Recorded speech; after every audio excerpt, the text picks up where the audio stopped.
The Greyhound bus pulled into Millbrook at 6:47 in the morning, right when the sun was just starting to turn the sky from gray to pink. Claire Morrison was the only passenger who got off. She stood on the cracked sidewalk with everything she owned in a plastic bag from the Georgia State Correctional Facility for Women. One change of clothes, a comb, $43 in cash, and a single brass key on a piece of twine worn smooth from 30 years of being held, turned over and held again. The bus driver gave her a long look before closing the doors. She had seen that look plenty of times in the past 3 decades. The look people give you when they are trying to figure out what you did. The look that says they have already decided. Claire was 64 years old. Her hair had gone completely white in prison, though it had been dark as coffee when she went in. Her hands, once soft from the lotions she used to keep on the counter of her family's store, were now rough and cracked from years of industrial laundry work. But her eyes were the same.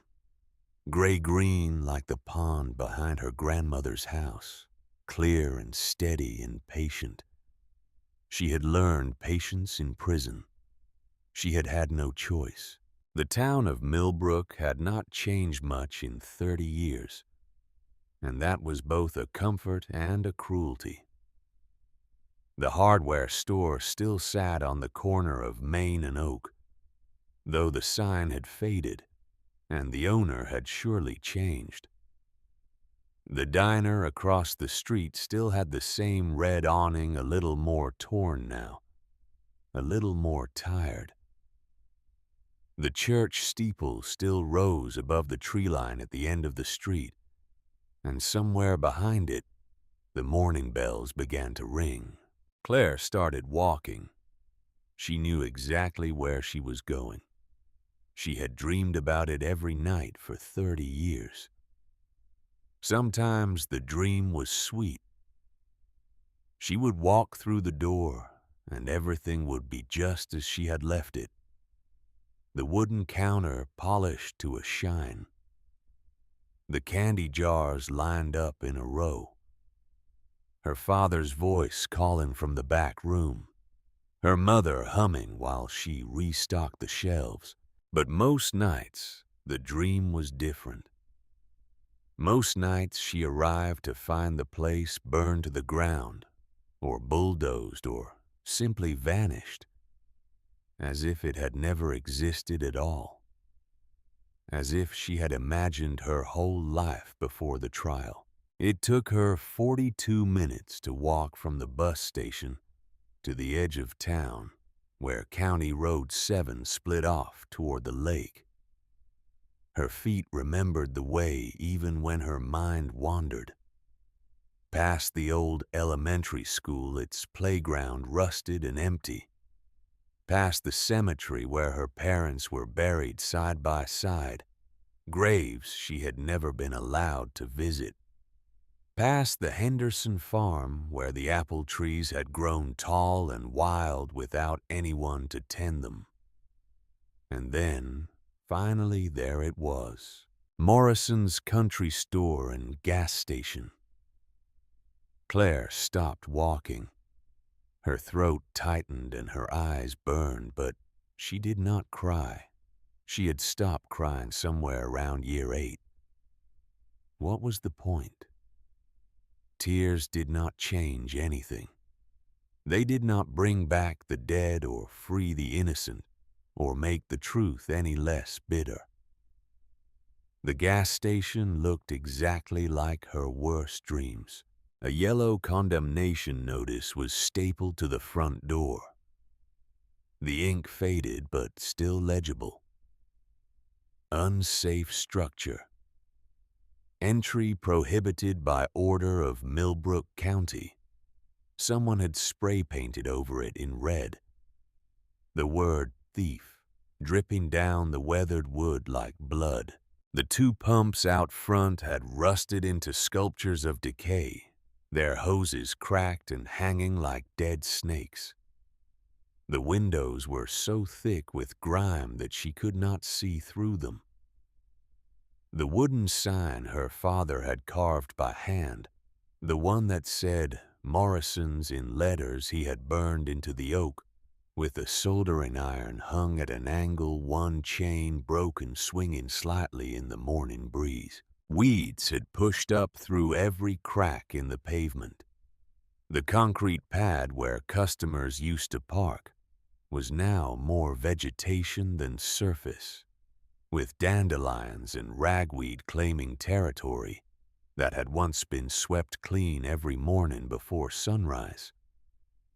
The roof sagged in the middle, the paint once a cheerful red that her mother had chosen because she said it looked like a cardinal had faded to a brownish rust, peeling away in long strips that curled like old skin. It looked like a corpse, like something that had died a long time ago and been left to rot where it fell. Claire walked toward it anyway. The key still fit. She had been afraid of this moment. 30 years was a long time. Locks rusted. Wood swelled. Things changed. But when she slid the key into the deadbolt on the front door, the same deadbolt her father had installed in 1962, it turned with a soft click, as if it had been waiting for her. The door stuck swollen from years of rain and neglect. Claire put her shoulder into it, feeling the ache in her bones, and pushed. It gave with a groan that seemed to come from the building itself, releasing a breath of stale air that smelled like dust and mildew, and something else. Something older. Something that might have been the ghost of motor oil and penny candy and fresh coffee. She stepped inside. The morning light struggled through the filthy windows, casting everything in a dim gray wash. Claire stood in the doorway and let her eyes adjust. Let the memories crash over her like a wave she had been holding back for decades. The counter was still there, covered in dust so thick it looked like gray felt, but still there. The old cash register, a heavy brass thing that had belonged to her grandfather, sat exactly where she had left it on the morning the police came. She could see the shapes of the candy jars underneath their coating of grime, still lined up in a row, though the candy inside had long since turned to dust. The cooler in the back had died long ago, its glass doors fogged and dark. The shelves that had once held bread and canned goods and household supplies were empty now, just bare wooden planks covered in cobwebs. Something had made a nest in the far corner. She could see the pile of shredded paper and fabric. But whatever it was had long since moved on. And there on the wall behind the counter, exactly where it had always been, was the phone. It was an old rotary phone, avocado green, mounted to the wall, with a curled cord that hung down like a question mark. Her mother had ordered it from the Sears catalog in 1971 because she had seen one just like it in a magazine and thought it looked modern. Claire walked toward it slowly, her footsteps leaving prints in the thick dust on the floor. She reached out and touched the receiver, leaving a clean streak on the plastic. The phone line had been disconnected 30 years ago, along with the electricity and the water and everything else. She knew that. The severed wire lay coiled on the floor beneath it, like a dead thing. She was not crazy, despite what some people might think about a woman who had spent 3 decades in prison.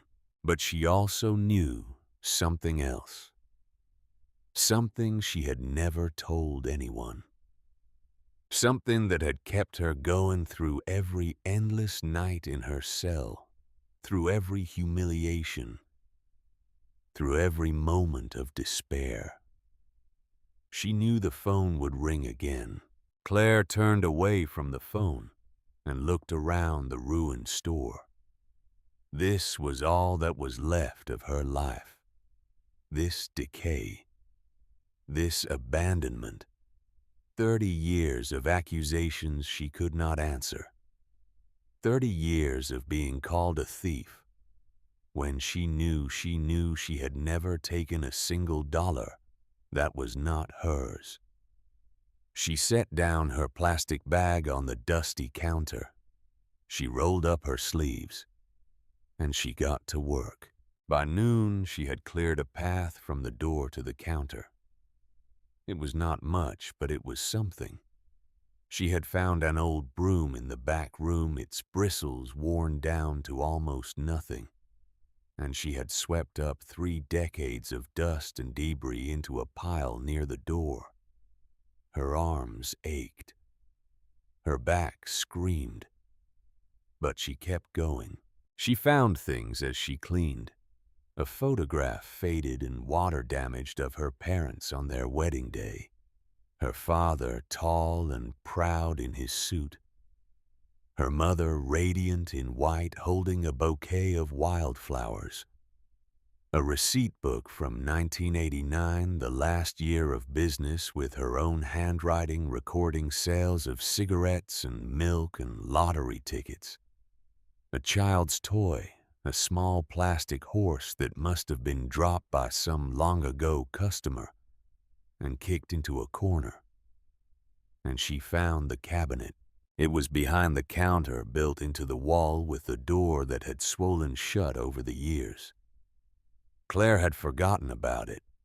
Her father had called it the safe, though it was not a real safe, just a wooden cabinet with a good lock. He had kept important papers in there. The deed to the land, insurance documents, tax records. She tried to open it, but the door would not budge. The wood had expanded with years of moisture and neglect. She would need tools, and she did not have any. She added it to the list in her head. Tools, cleaning supplies, food, water since the pipes were surely frozen or burst. A way to stay warm at night since October in this part of Georgia got cold fast. She had $43. The reality of her situation settled over her like a weight. She had no money, no family, no friends except maybe for Vernon Hartley, if he was still alive and still remembered her. She had a criminal record and an orange jumpsuit and a face that people in this town would remember, and not kindly.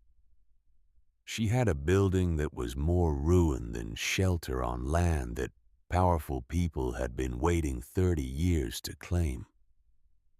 What she did not have was a choice. This was the only place she could go, the only thing that still belonged to her if it even did, the only piece of her old life that had survived. She had made a promise to her father, even if she had not understood it at the time. When the phone rings, you answer. Claire looked at the avocado green phone on the wall. Dead for 30 years. Disconnected, forgotten, left to gather dust like everything else. But her father had known something. He had known, and he had tried to tell her. And then Earl Grayson had made sure she could not hear. 30 years was a long time to wait. But Claire Morrison was good at waiting. She picked up the broom and kept sweeping. The sun was setting by the time she stopped working. Her whole body hurt in ways she had forgotten were possible. Prison had kept her active. She had worked in the laundry, lifted heavy loads, walked the yard. But this was different. This was the kind of tired that came from doing something that mattered. She sat on an overturned crate near the window and watched the sky turn orange, then pink, then purple. The road was quiet. Only a few cars had passed all day, and none of them had stopped. Most of them had slowed, though. She had felt their eyes on the building, on the woman in the prison clothes working alone in the ruins. Let them look. Let them wonder. She did not care anymore what people thought. A car did slow down, just as the last light was fading from the sky. A small sedan, old, but well-maintained. It pulled to the side of the road and stopped. A woman got out, gray-haired, wearing an apron under her coat, carrying a paper bag and a thermos. Claire recognized her immediately. Lila Brennan. She had waitressed at Morrison's Diner 30 years ago. She must be the manager now, given the apron and the confident way she walked. Lila came up to the door, which Claire had propped open with a brick, and stood there for a moment looking at Claire with an expression that was hard to read. "Vernon called me," Lila said finally. "Told me you were back." "I'm back." Lila nodded slowly. She held up the bag and the thermos. "Brought you some dinner. Pot roast and mashed potatoes. Coffee in the thermos. Sugar's already in. I remember you used to take it sweet." Claire felt her throat tighten. She had not expected kindness. She had prepared herself for hostility, for suspicion, for being chased away. She had not prepared for pot roast. "Thank you," she managed. Lila came in and set the food on the counter, pushing aside some of the dust with her sleeve. She looked around at the work Claire had done at the cleared path, and the swept corners and the growing pile of debris by the door. "You planning to fix this place up?" "I'm planning to live here," Claire said. "For now. At least until I figure things out." "You cannot live here, Claire. Look at this place. It is not fit for... It is mine." The words came out harder than she intended. She softened her voice. "I know it does not look like much, but it is mine. My father built it. My mother died in the apartment upstairs. This is the only home I have got left." Lila was quiet for a moment. Then she sighed and sat down on another crate, settling in like she planned to stay for a while. "I remember your mother," Lila said. "She used to bring pie to the diner every Sunday after church. Pecan pie mostly, sometimes apple. She would stay and talk to my mama for hours. They were friends, you know. Good friends." Claire nodded. She remembered. "Your mama never believed you did it," Lila continued. "She said it right up until the day she died. Said her daughter was innocent, and anyone who knew you would know that." "She died while I was in prison," Claire said. "They would not let me come to the funeral." "I know. I was there. Half the town was there." Lila reached over and took Claire's hand. Her grip was warm and strong. "And I will tell you something else. Half the town felt guilty as hell because they knew we all knew that something was not right about that trial. But Earl Grayson was powerful, and people were scared. And it was easier to believe the story than to ask the hard questions. And now, Lila smiled, but it was sad. Now Earl's dead, and his son is not as scary. And folks have had 30 years to live with their guilt. Some of them anyway. She squeezed Claire's hand. You are going to find that some people in this town want to make things right. And you are going to find that others will fight you every step of the way. But you are not alone, Claire. I want you to know that. You are not alone. Claire could not speak. She just nodded, holding on to Lila's hand like it was a lifeline. Now, Lila said, standing up and brushing off her apron. Eat that dinner before it gets cold. I will bring breakfast tomorrow, and I will ask around. See if anyone has got some spare blankets. Maybe a space heater you can borrow. This building is not insulated and October nights get cold. Lila, hush. You would do the same for me and we both know it. Lila headed for the door, then stopped and looked back. Your daddy was a good man, Claire. One of the best I ever knew. He would not want to see you suffer. But I think he would be proud to see you fighting. And then she was gone too, leaving Claire alone with a warm meal and the first hope she had felt in 30 years. Claire ate the pot roast, slowly savoring every bite. When was the last time someone had cooked for her? Not the prison cafeteria where everything tasted like nothing. Not the halfway house where meals came from cans and microwaves. This was real food made by real hands, given with real kindness. After she finished, she wiped her eyes. When had she started crying and got up to explore what remained of the upstairs apartment where she had grown up? The stairs creaked dangerously, but they held her weight. The apartment was in worse shape than the store below, with water damage from the leaking roof and evidence that animals had been living there for years.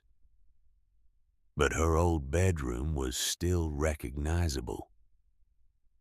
The wallpaper she had picked out when she was 16.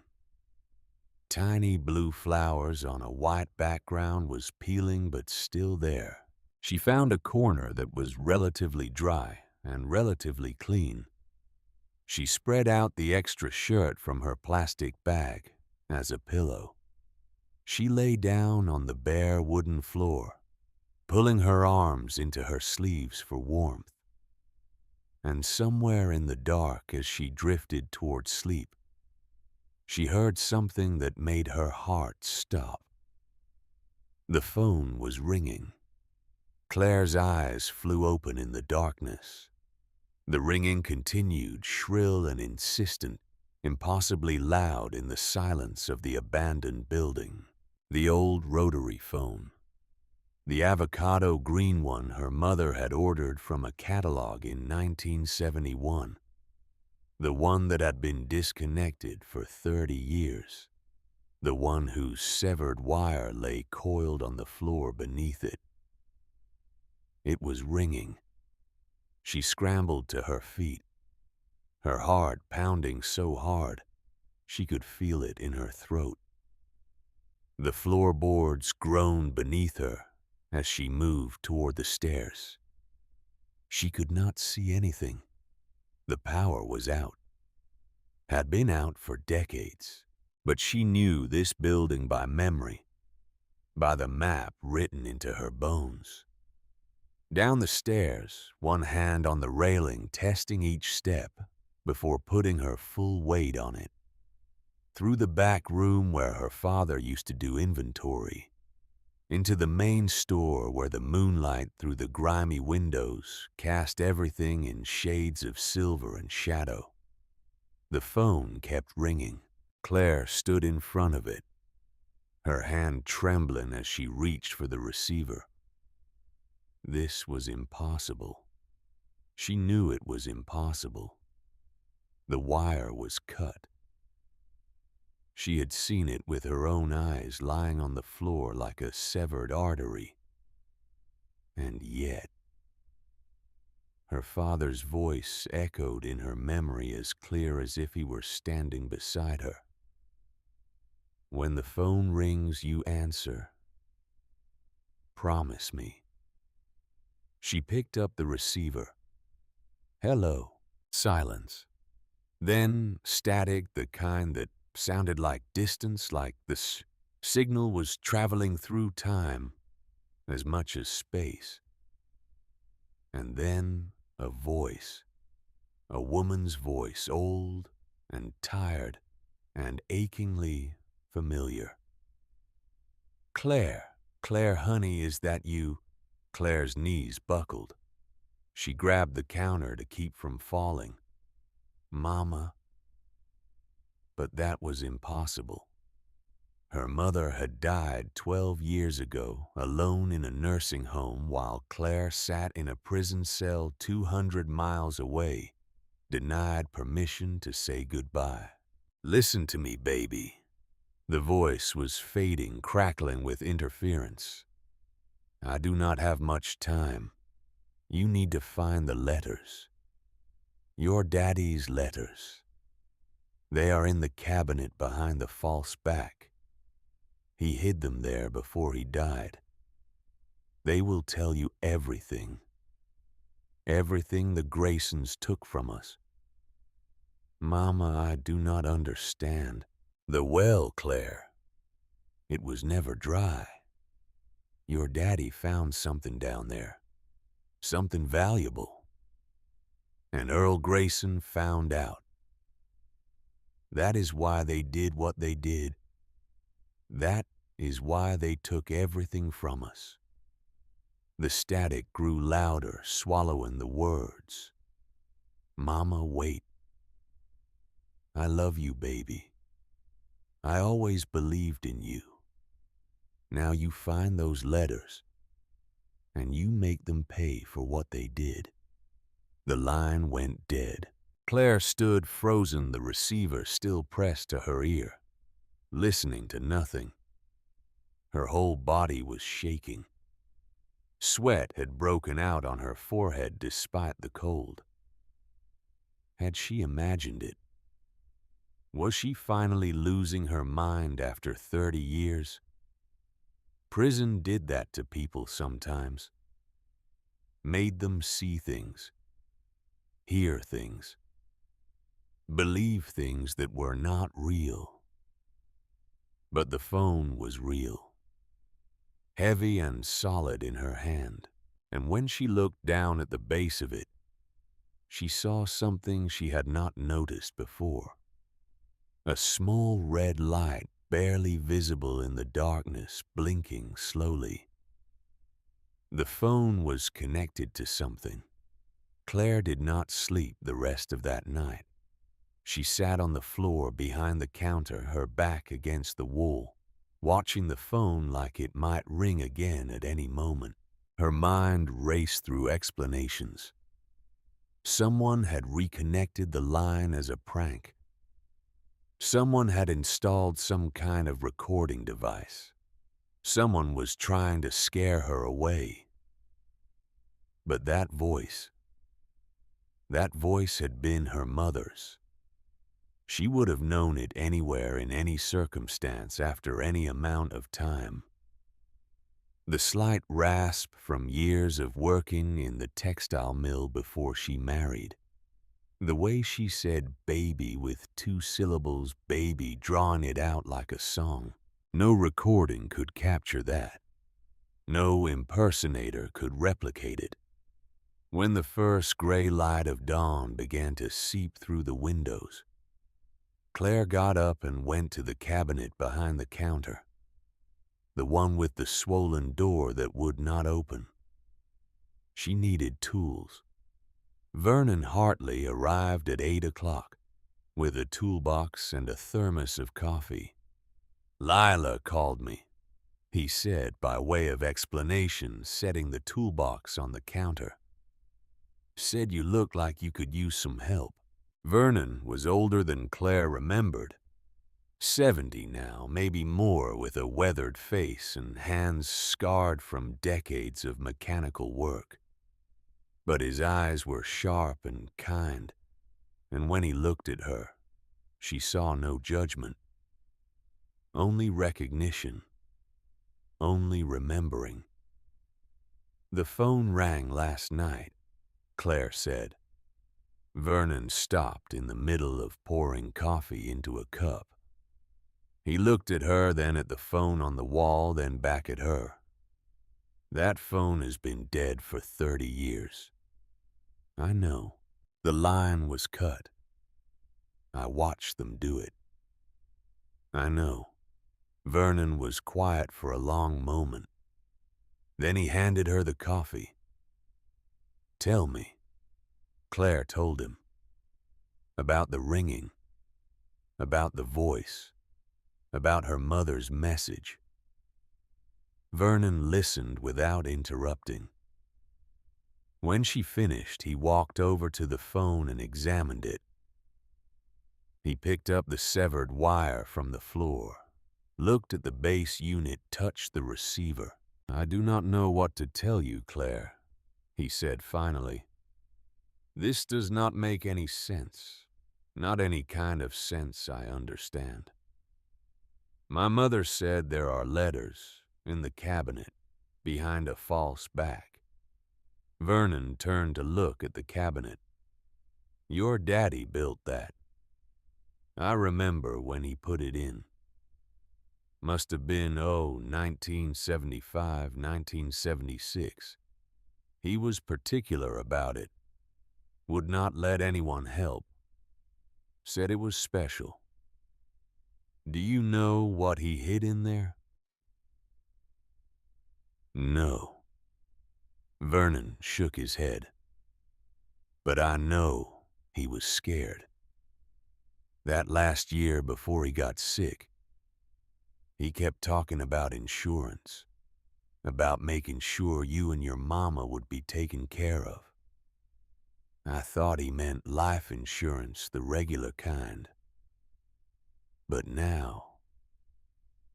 He turned back to face her, and there was something new in his expression. Something that looked almost like hope. "Let us open it."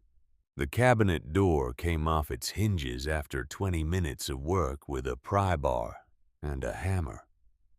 The wood was soft from water damage, practically crumbling in places, but the frame held together long enough for them to remove it in one piece. Inside the cabinet was mostly empty. A few old papers too water damaged to read. A rusted lock box with nothing inside. Mouse droppings and the husks of dead insects. But Vernon had noticed what Claire had not. The back of the cabinet sat slightly forward from the wall. Just half an inch, maybe less. But enough to suggest there was space behind it. "Hand me that screwdriver." 5 more minutes and the false back came loose. Behind it was a metal box about the size of a shoebox wrapped in plastic that had kept it dry all these years. Claire pulled it out with trembling hands and set it on the counter. "You should open it alone," Vernon said quietly. "Whatever is in there, it is for you." "No." Claire shook her head. "You were his friend. You have believed in me when no one else did. You should see this too." She unwrapped the plastic and opened the box. Inside were letters, dozens of them written in her father's careful handwriting addressed to her. Each envelope was dated starting 6 months before his death and continuing right up until the week he went into the hospital for the last time. And beneath the letters was something else, a geological survey official looking with stamps and signatures and detailed maps, and a small velvet pouch that clinked when she picked it up. She opened the pouch and poured its contents into her palm. Nuggets, small ones but unmistakable, gold gleaming even in the dim light of the abandoned store. Lord have mercy, Vernon breathed. Claire set down the gold and picked up the first letter. Her hands were shaking so badly, she could barely break the seal. But she managed it, and she pulled out the pages and she began to read. The letters told a story her father had never had the chance to share. It started in 1985, the year before he got sick. He had been doing some work on the property fixing a fence. He wrote that ran along the back boundary near the old capped well. The ground had been soft from spring rains, and his post-hole digger had struck something hard about 3 feet down. He dug further, curious, and found a vein of quartz shot through with gold. I did not tell anyone at first, he wrote in one of the early letters, not even your mother. I was not sure what I had found or what it meant. I sent samples to a geologist in Atlanta, paid cash, used a fake name. He told me what I already suspected. The vein is significant. Not enough to make us millionaires, but enough to change our lives. Enough to pay for your education, to expand the store, to secure the family's future for generations. But he had not been as careful as he thought. Someone had seen him sending those samples. Someone had talked to someone else. And eventually, word had reached Earl Grayson. Earl came to see me last month. Her father wrote in a letter dated 3 months before his death. He offered to buy the land. Offered a fair price, I will give him that. More than fair, actually, which was my first clue that he knew. I told him no. This land has been in our family for 4 generations. I will not be the one to sell it. He did not take it well. Told me I would regret it. Told me things have a way of happening to people who do not know what is good for them. I have known Earl Grayson for 40 years, and I have never liked him. But I never thought he was capable of real evil. Now I am not so sure.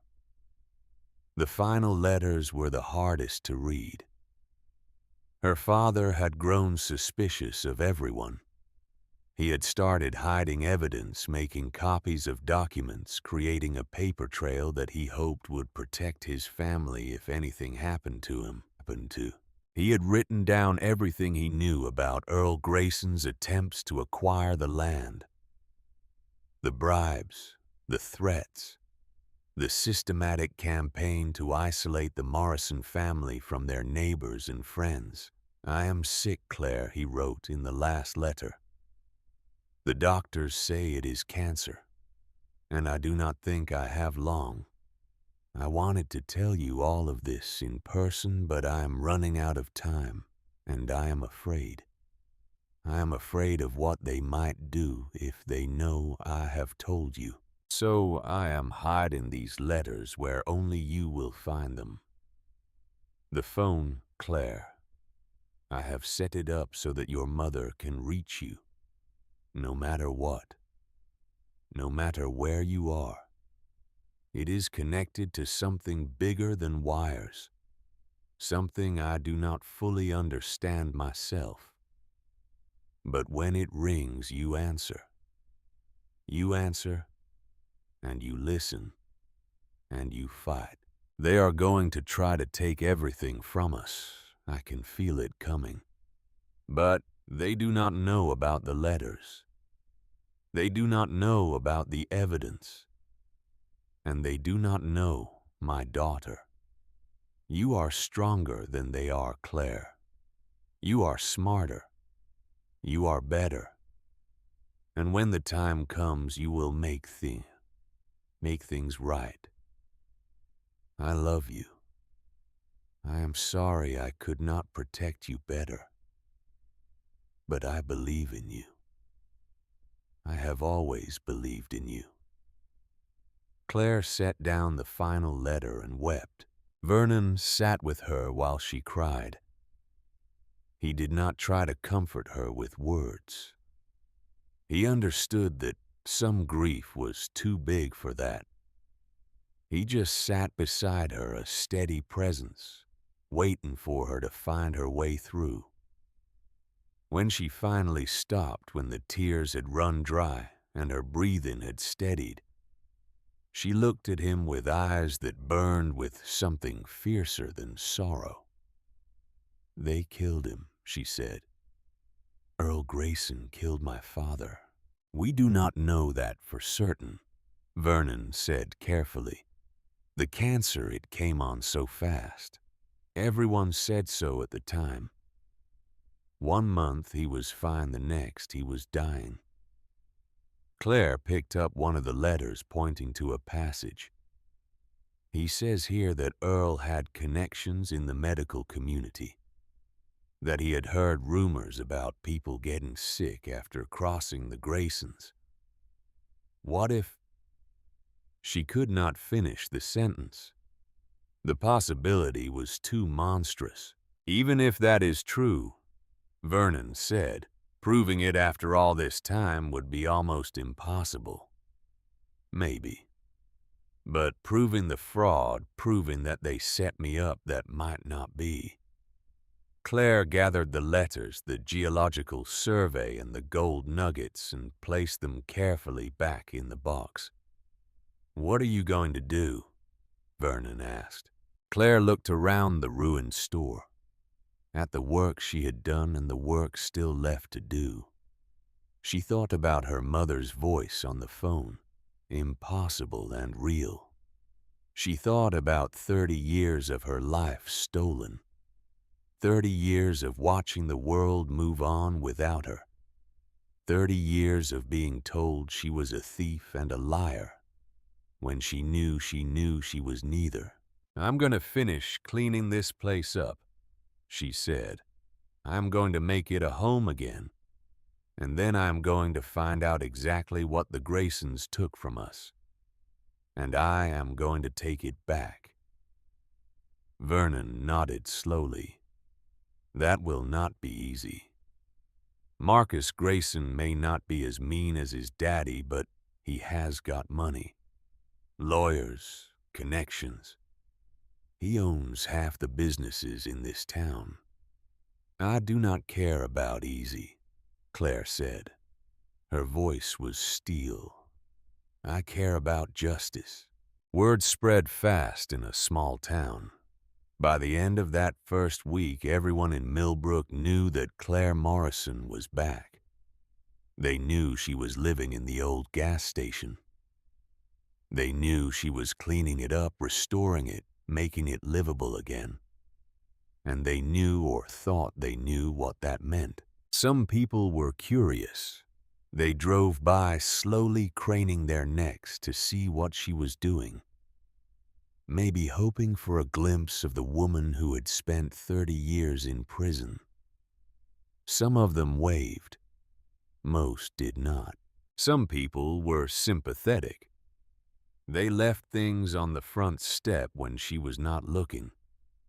A bag of groceries, a box of cleaning supplies, a warm blanket still in its plastic packaging.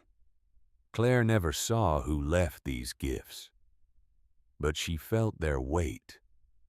Small kindnesses from people who maybe felt guilty, or maybe just remembered who she used to be. and some people were hostile. She would find her work undone in the mornings, garbage dumped on the lot she had cleared, graffiti sprayed on the walls she had scrubbed. Once someone threw a rock through one of the windows she had just replaced, shattering it into 1,000 pieces. She cleaned up the mess and replaced the window again. She was not going anywhere. Lila came by every day with food and company. Vernon stopped in most mornings with tools and advice, and slowly, piece by piece, the store began to come back to life. Claire scrubbed and swept and painted and repaired.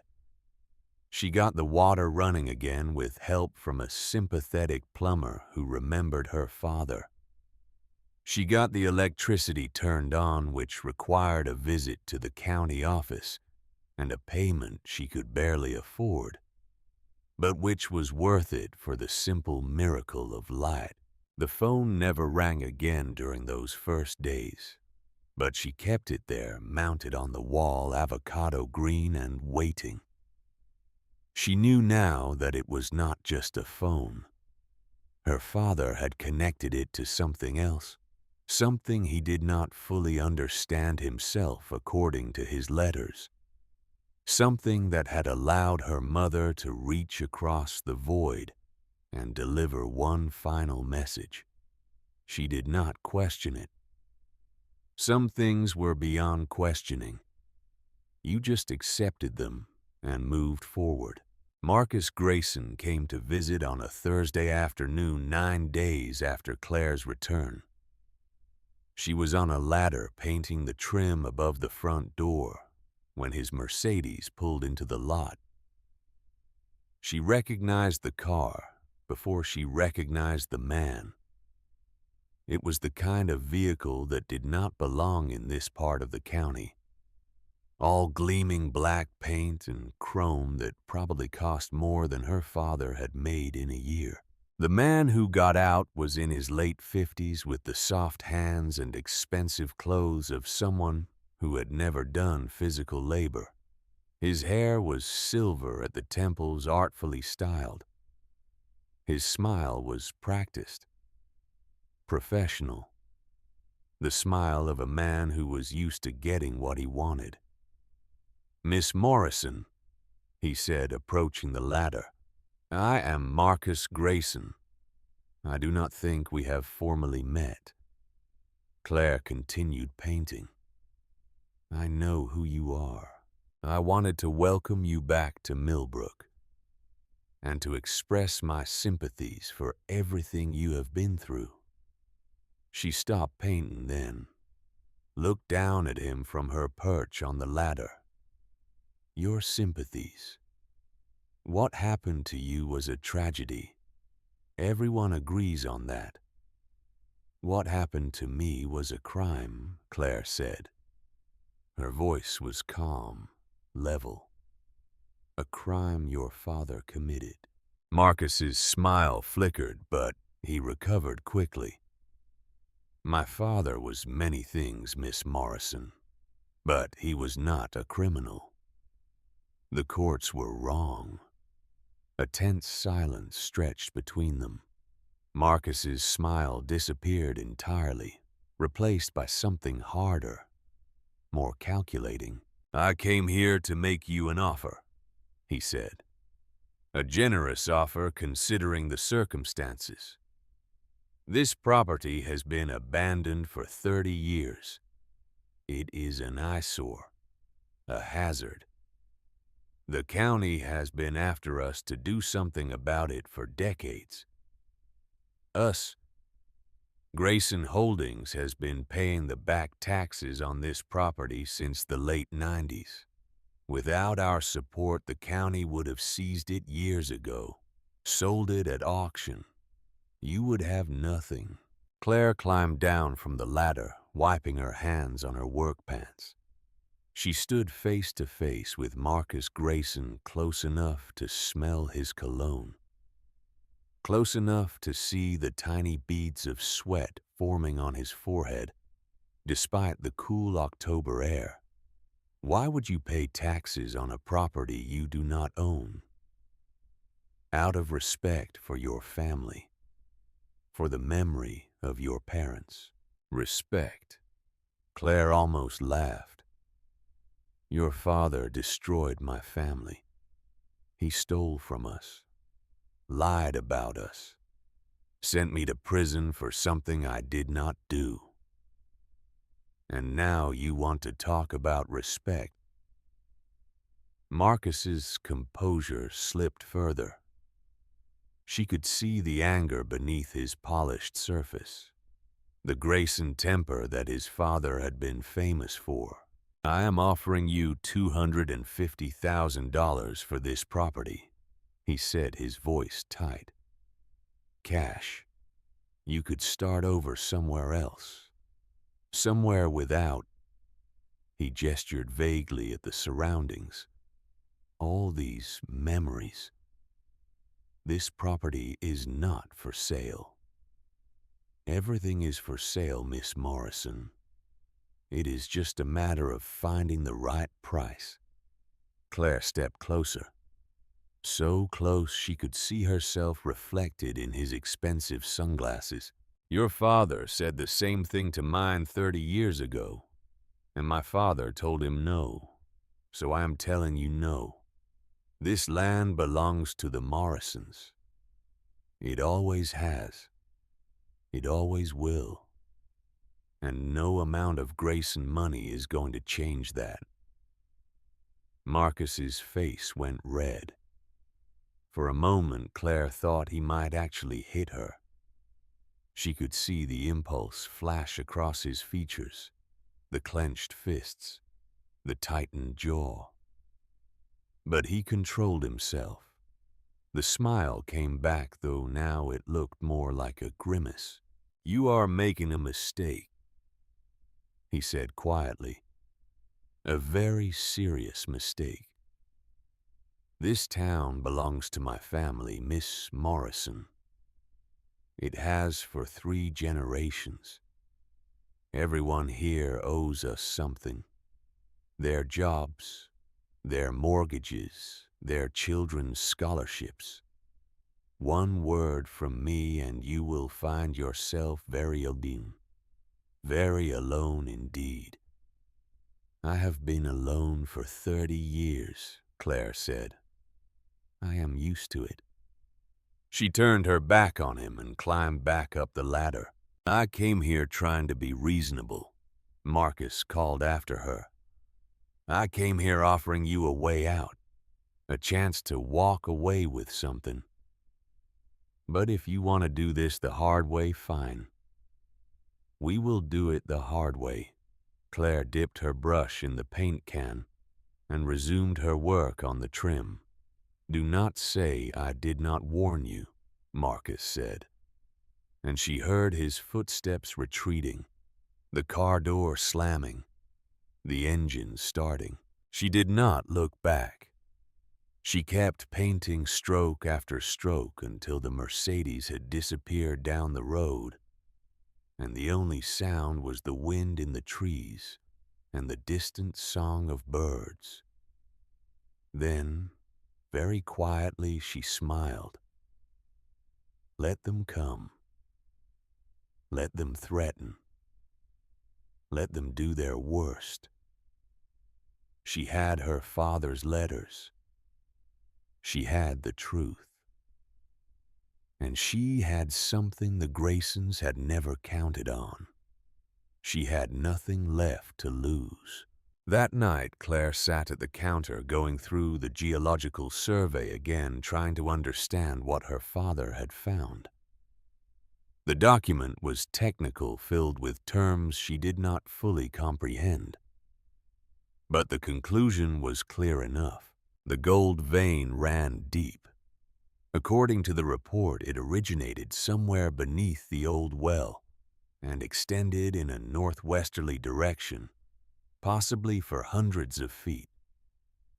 The geologist had estimated its value at several $1 million, assuming it could be accessed without prohibitive cost.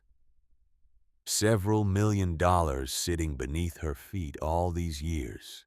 No wonder the Graysons had been so desperate. No wonder they had paid the taxes, kept the property tied up, waited for the right moment to swoop in. They had known about the gold all along. They had killed for it. Or at least she believed they had. And they had stolen 30 years of her life to get it. But they had not gotten it. Not yet. The mine was still there waiting. The evidence was still there preserved in her father's careful handwriting. And she was still there, against all odds, ready to feed. Claire looked up at the phone on the wall. It had not rung since that first night. Part of her wondered if it ever would again. Part of her wondered if she had imagined the whole thing. Her mother's voice crackling through impossible static, but the letters were real. The gold was real. And the box her father had hidden behind the false back was real. She was not crazy. She was not broken. She was just a woman who had lost everything and was trying to get some small piece of it back. The next morning she went looking for the well. Vernon had told her it was somewhere behind the store, about 50 yards out near the natural rise in the land where the property sloped up toward the tree line. Her grandfather had capped it in 1955, claiming it had run dry. But according to her mother's voice on the phone, according to her father's letters, the well had never been dry. It had been sealed for other reasons. Reasons her grandfather had taken to his grave. Claire pulled on the work gloves Lila had brought her and started clearing brush. The October morning was cool, but not cold, and the work warmed her quickly. She cut away brambles and pulled up weeds and hacked at saplings that had taken root over 3 decades of neglect. By noon, her arms were scratched and bleeding. Her back ached like fire, and she had only cleared about a quarter of the area she needed to search. She was resting against a tree drinking water from a bottle when she heard a truck pull into the lot. Vernon's pickup, old and paint-faded, but running smooth as ever. He got out carrying a thermos and a paper bag. "Lila sent lunch," he said.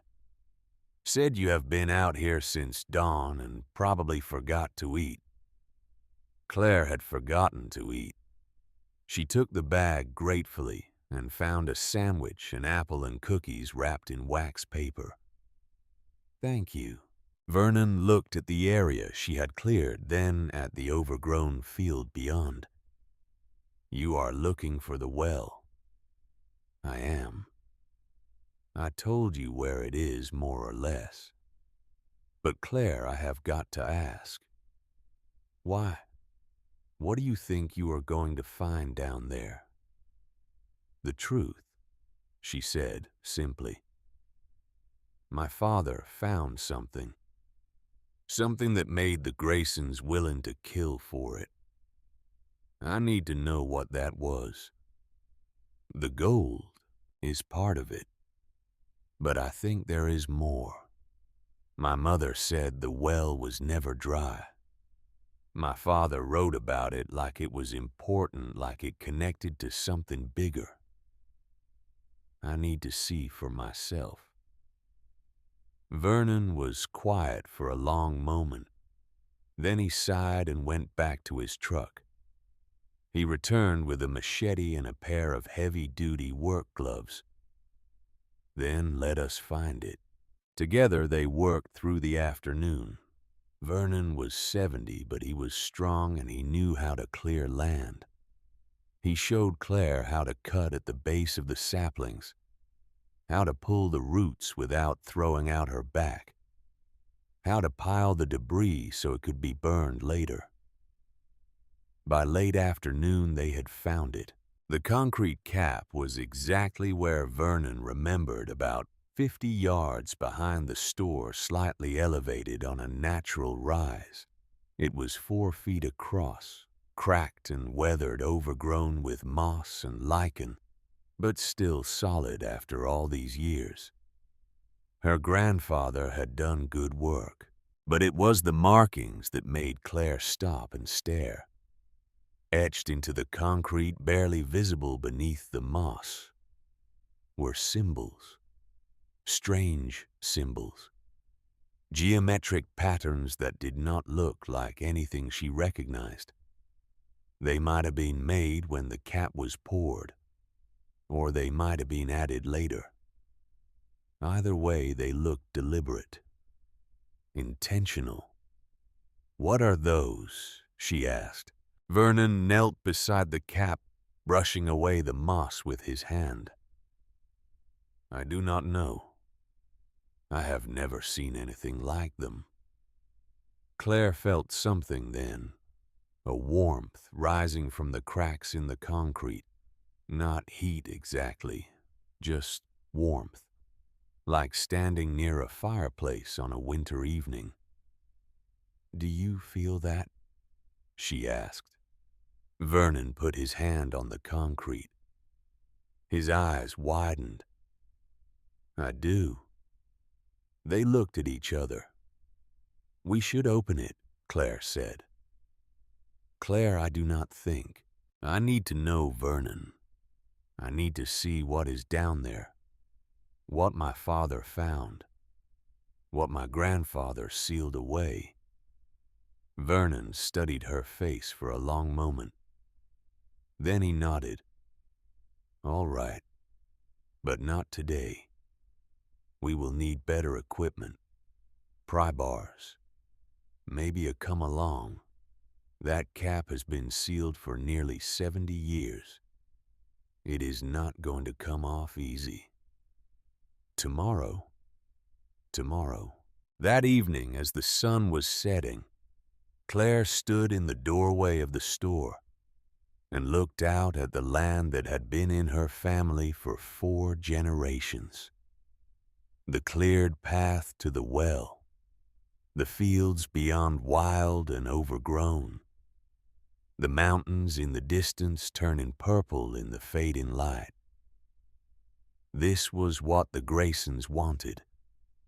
Not just the gold, not just the money, but this, the land itself, the history, the legacy, everything the Morrisons had built over 100 years, and they had been willing to destroy her to get it. She thought about her father dying in a hospital bed, trying to tell her something in those last confused days. She had thought it was just the illness talking.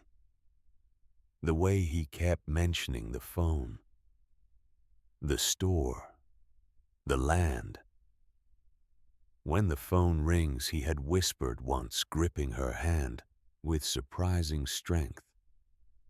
"When it rings, you answer. Promise me." She had promised, not understanding. A week later, he was gone. A month after that, she was in handcuffs. But now she understood. Now she knew what he had been trying to tell her. The phone rang. Claire's heart stopped.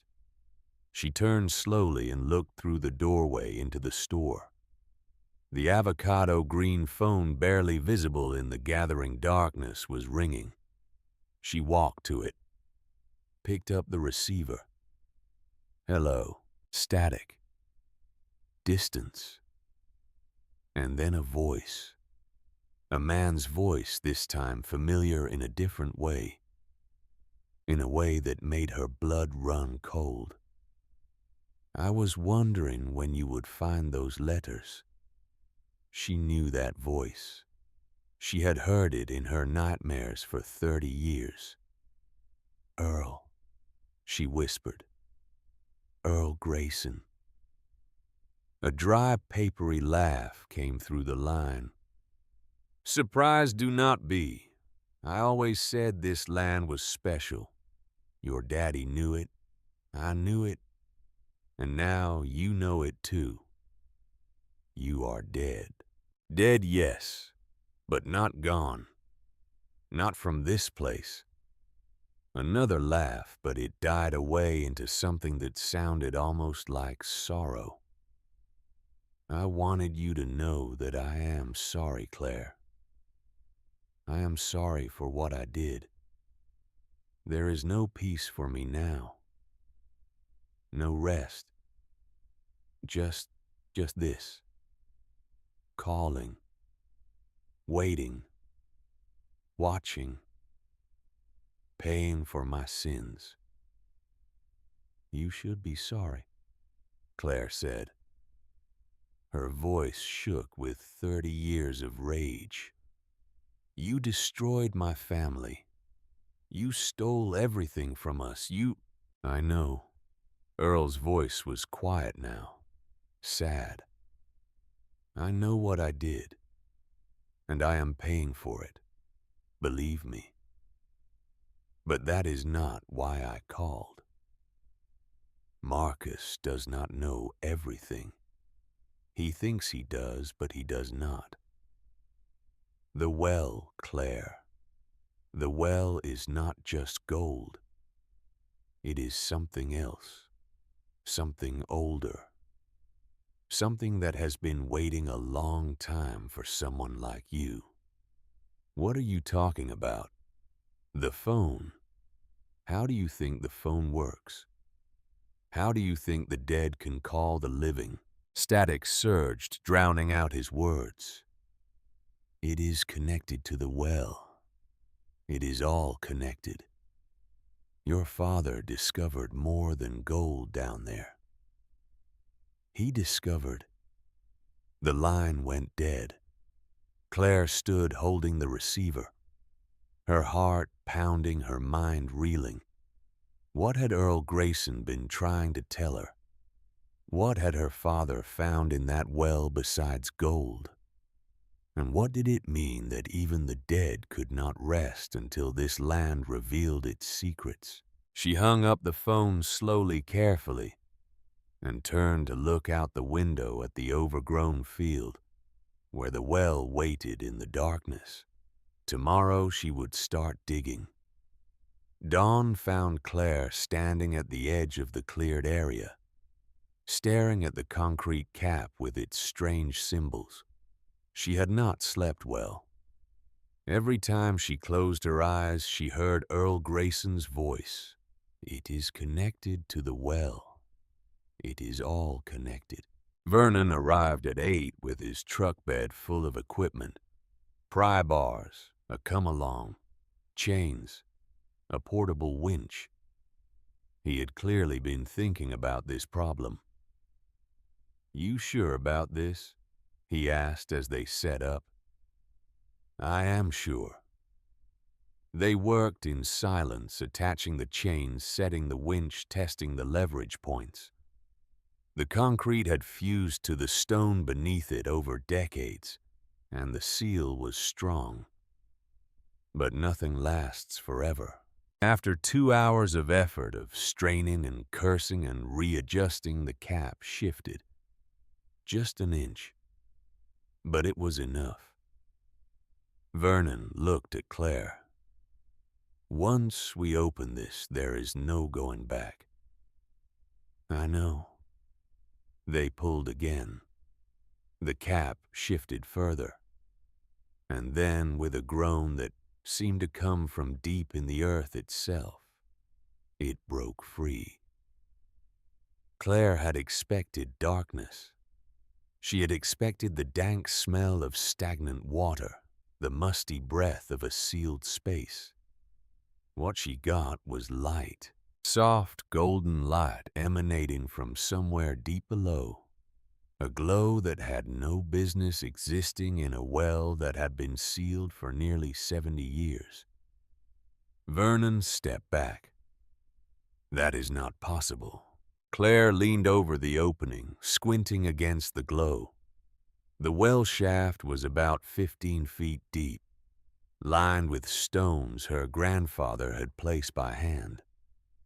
At the bottom, instead of water, there was a chamber. She could see the edges of it, the hint of a larger space opening up beyond the narrow shaft. And in that space, something glowed. "We need to call someone," Vernon said. His voice was shaking. "Document this properly. Get a team. This is beyond us, Claire."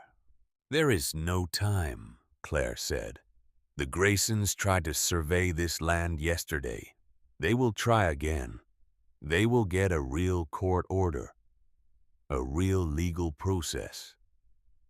If we do not find out what is down there before they do, then they will take it," Vernon finished. "Just like they tried to take everything else."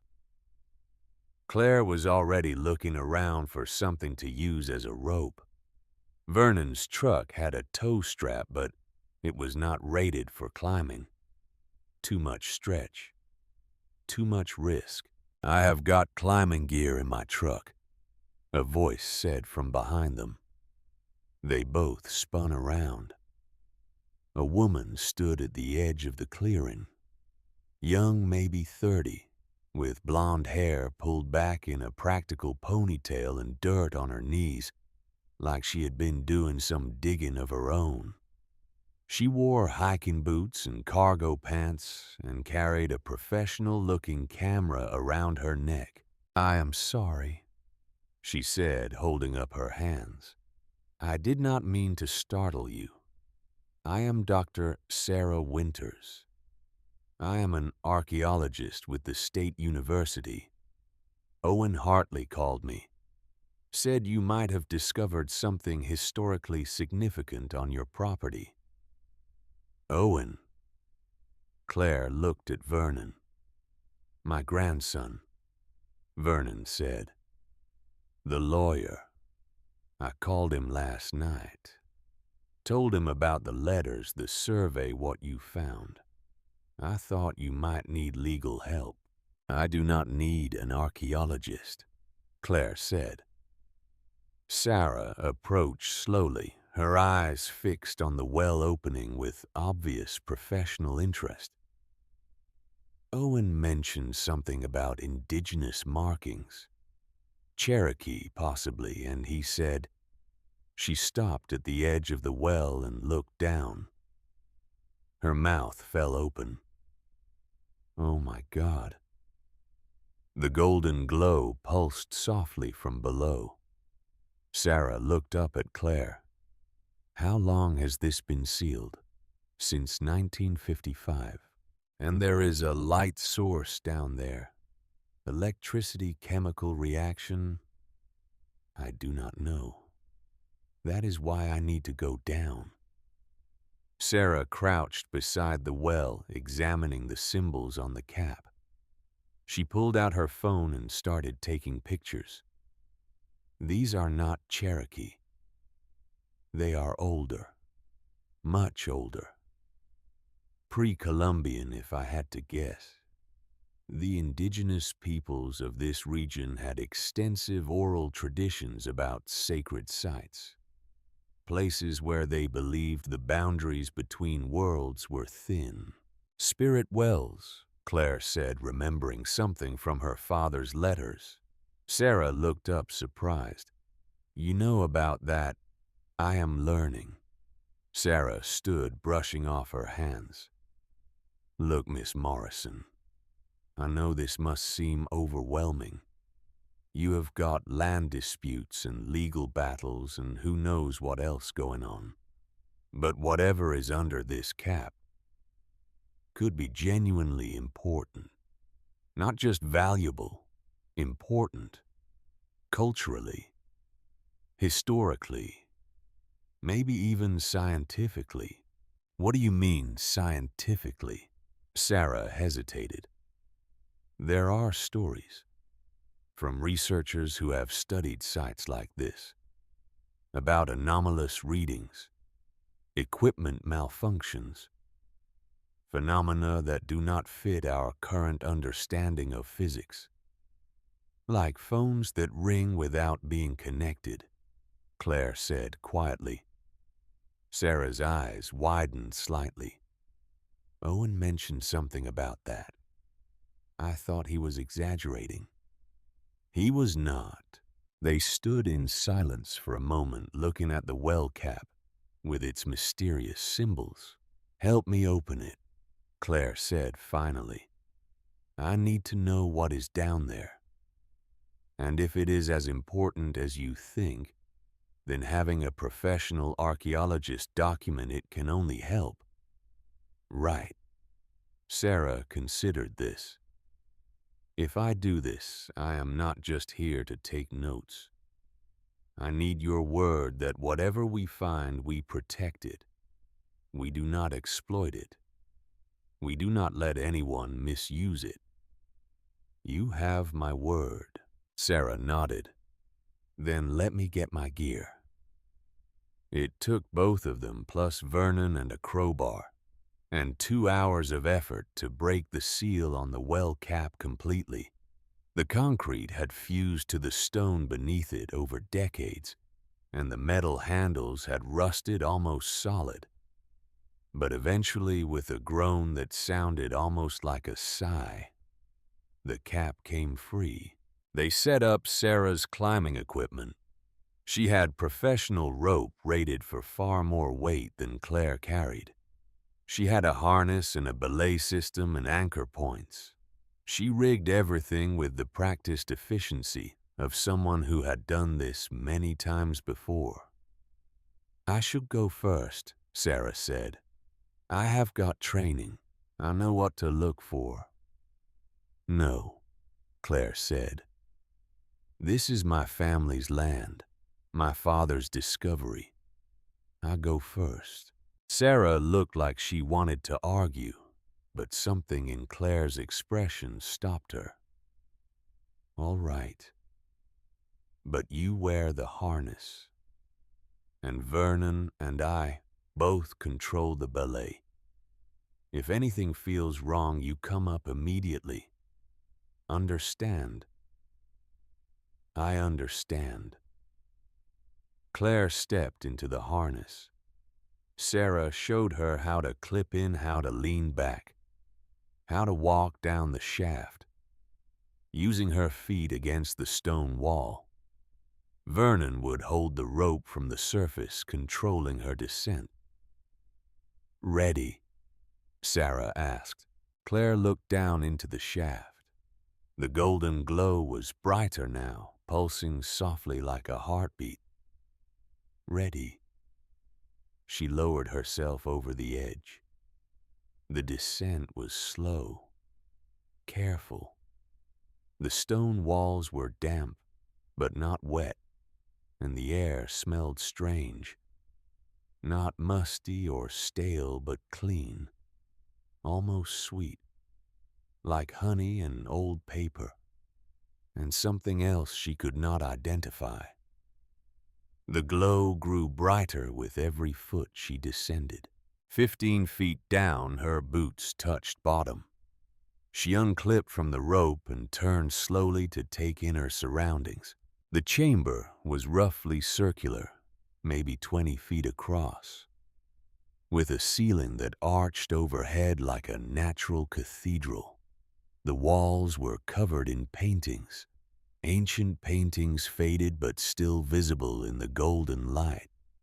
Figures in ochre and charcoal depicting scenes she did not fully understand.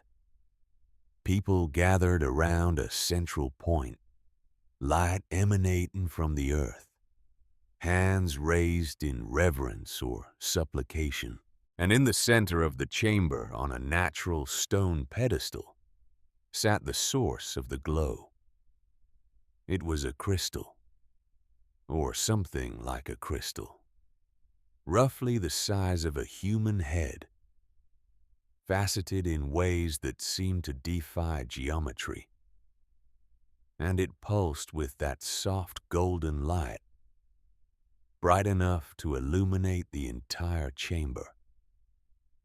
Claire approached it slowly, her breath catching in her throat. As she got closer, she began to hear something. Voices. Faint at first, like whispers from another room, but growing clearer. She recognized some of them. Her mother, her father, her grandmother who had died when Claire was 12. And underneath those familiar voices, older ones. Voices that spoke in languages she did not understand. That seemed to come from the stone itself. The phone, Claire murmured, understanding dawning. This is how the phone works. This is what my father found. She reached out toward the crystal. Claire, wait. Sarah's voice echoed down from above, but Claire's fingers had already brushed the surface. The world went white. She was standing in the chamber. But the chamber was different now. The paintings on the walls were fresh, vivid. The stone beneath her feet was smooth, worn by centuries of feet that had walked here before the well was even dug. And her father stood before her. Henry Morrison looked exactly as she remembered him from before the sickness. Tall and strong with kind eyes and work-roughened hands. He was not a ghost exactly, not transparent or ethereal, but he was not quite solid either. He existed in the space between, connected to this place by something Claire did not fully understand.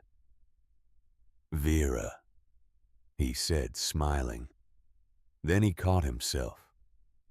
Claire, I am sorry. You look so much like your grandmother.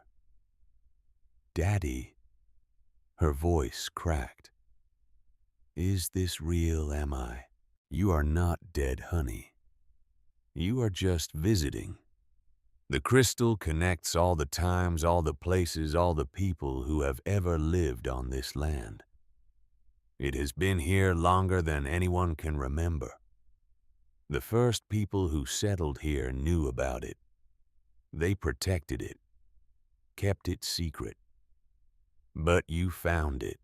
By accident, he said.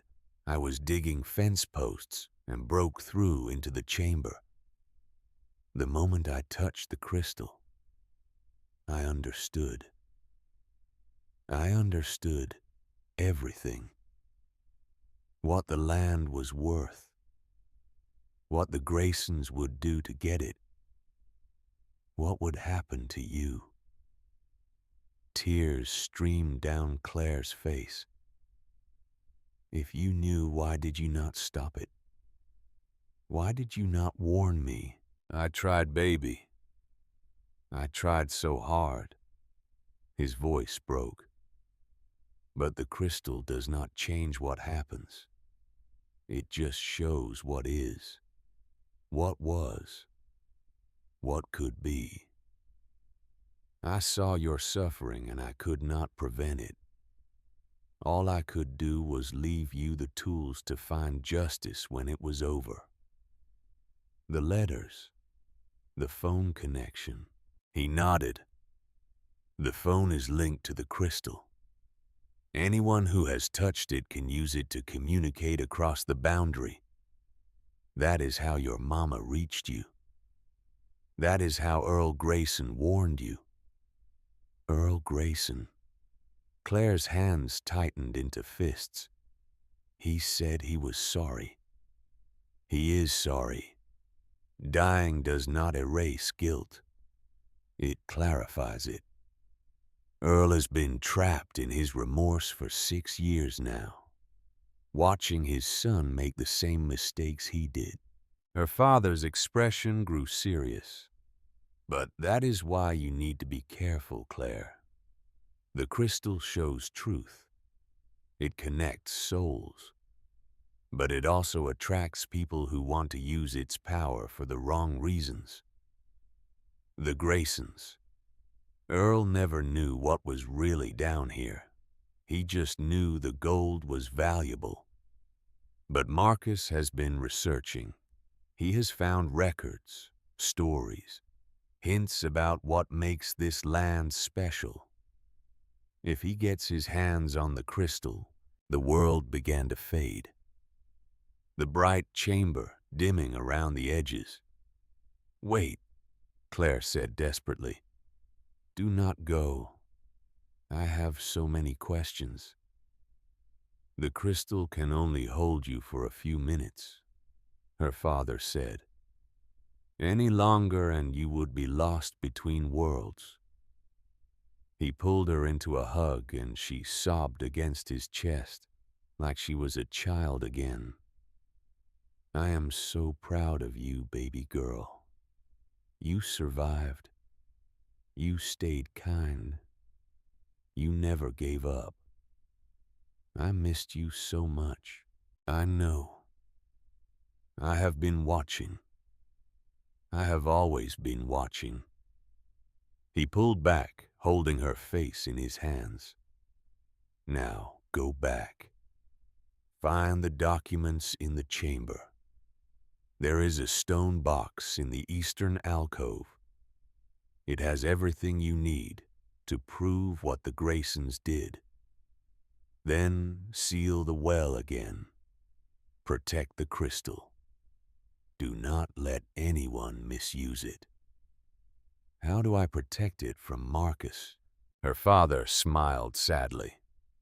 "By doing what Morrisons have always done. By standing your ground. By telling the truth. By being braver than your enemies." The light was fading faster now. Her father's face becoming transparent. "I love you, Daddy. I love you too, Claire. Always have. Always will." And then she was falling back into her body. Gasp in her hand still resting on the crystal, as the golden glow pulsed once twice and settled back into its steady rhythm. Claire stood there breathing hard, her cheeks wet with tears. The chamber around her was dim again, ordinary, the paintings faded and ancient. But she knew now. She understood. She found the stone box exactly where her father had said it would be. The eastern alcove was small, barely large enough for her to crouch inside, hidden behind a natural curtain of rock that looked solid until you knew where to push. The box itself was ancient, carved from the same stone as the chamber walls, sealed with a lid that had not been opened in decades. Inside were documents, not old ones, but relatively recent. Papers her father had placed here in the months before his death, preserved perfectly in the cool, dry air of the underground chamber. Bank statements showing deposits into Earl Grayson's accounts that corresponded exactly with the amounts Claire had supposedly stolen. Sworn statements from workers at Grayson Holdings who had witnessed Earl discussing the Morrison problem and how to solve it. Copies of forged documents with notes in her father's handwriting explaining how he had obtained them and what they proved. And at the very bottom, a letter addressed to whoever finds this. "If you are reading this, then my daughter has done what I always knew she could. She survived. She came home. She found the truth. Everything in this box proves that Earl Grayson framed Claire for embezzlement. He paid witnesses, forged records, bribed officials. He did it because I would not sell him this land. and he knew that with me dying and Claire in prison, he could eventually take it. I could not stop what happened to my daughter. The crystal showed me her suffering, and I had to watch, helpless, knowing that interference would only make things worse. But I could prepare. I could gather evidence. I could leave her the weapons she would need to fight back when the time was right. Use these documents wisely. The Graysons are powerful, but they are not invincible. The truth has a weight of its own, and eventually even the mightiest walls crumble under it. Henry Morrison, April, 1994. Claire pressed the letter to her chest and wept. Claire, Sarah's voice echoed down from above. Are you all right? You have been down there for almost 10 minutes. 10 minutes. It had felt like hours. I am fine, Claire called back. I found what I needed. I am coming up. She gathered the documents carefully, placing them back in the stone box. She took one last look at the crystal, pulsing softly on its pedestal. Then she clipped back into the harness and let Vernon and Sarah pull her to the surface. The afternoon sunlight was blinding after the soft glow of the chamber.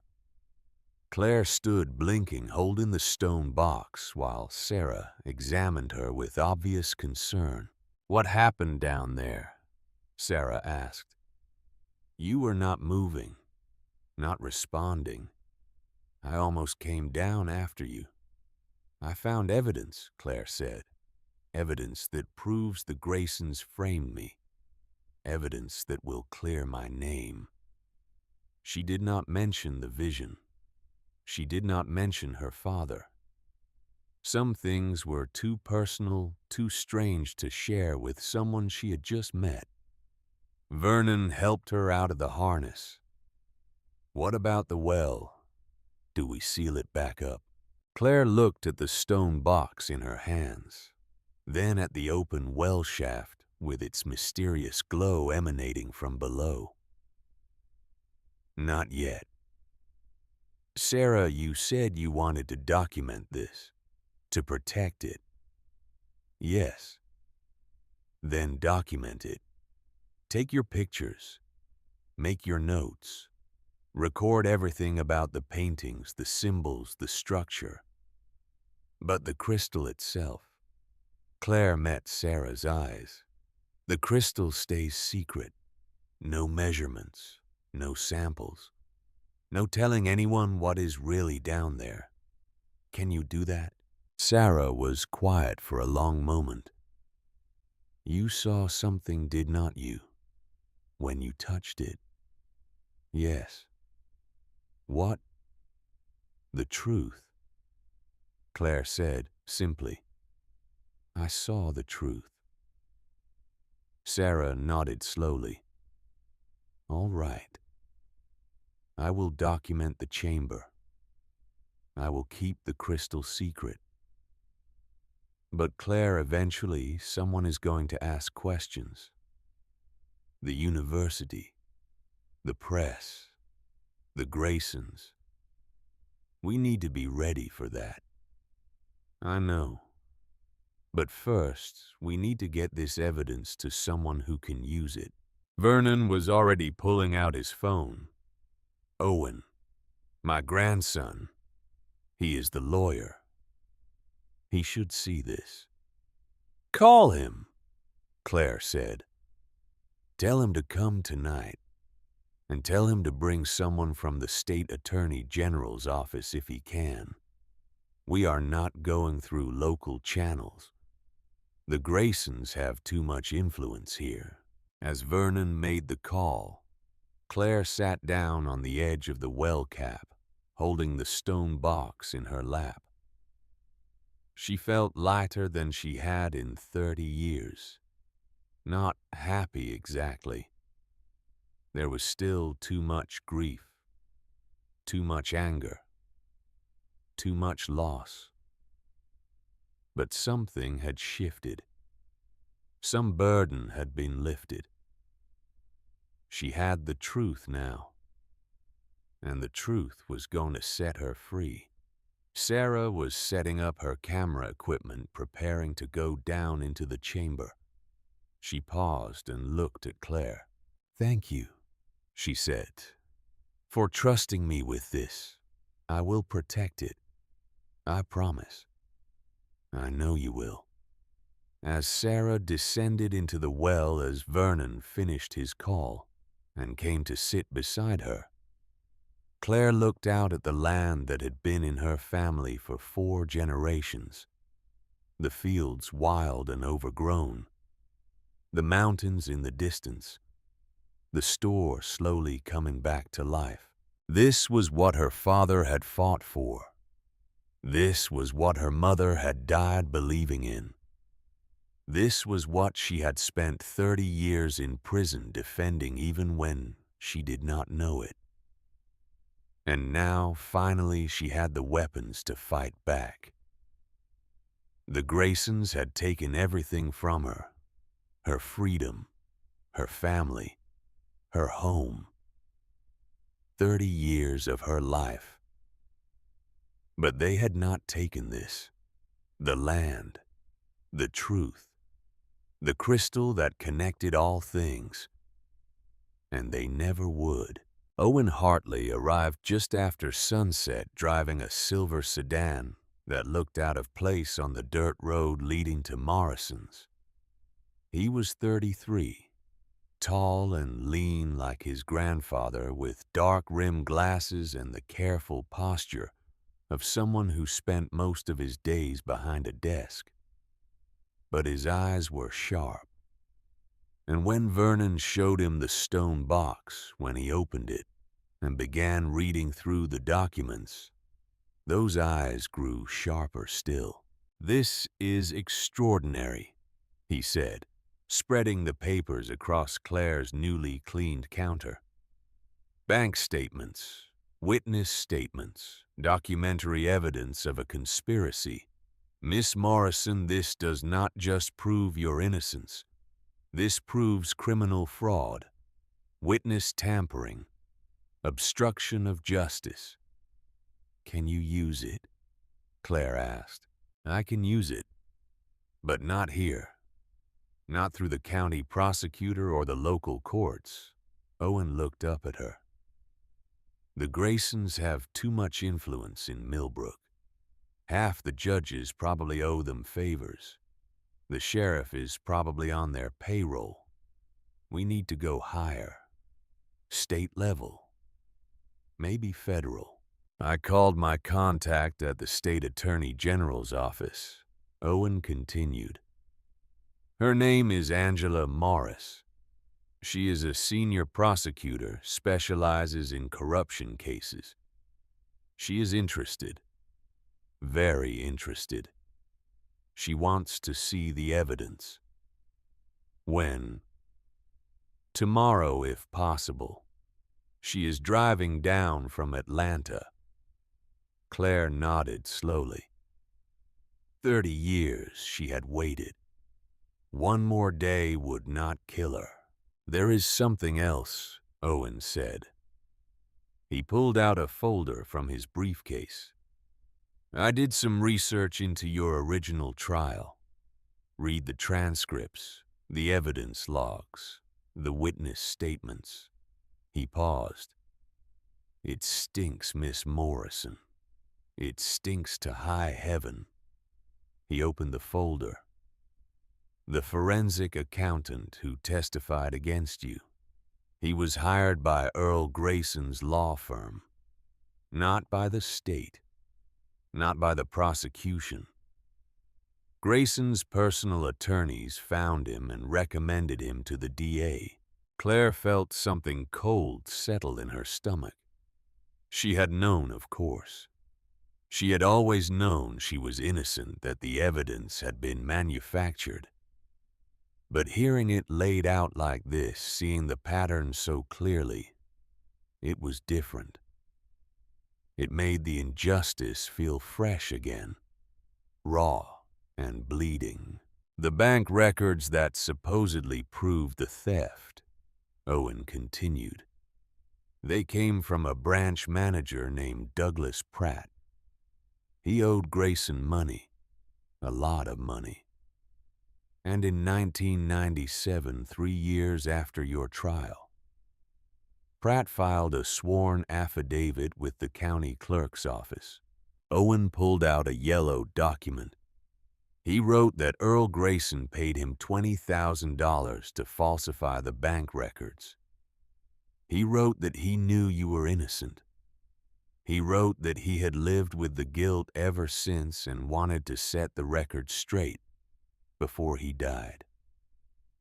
Claire took the paper with trembling hands. Where did you get this? Public records. It was filed in 1997, but nobody ever did anything with it. Nobody ever followed up.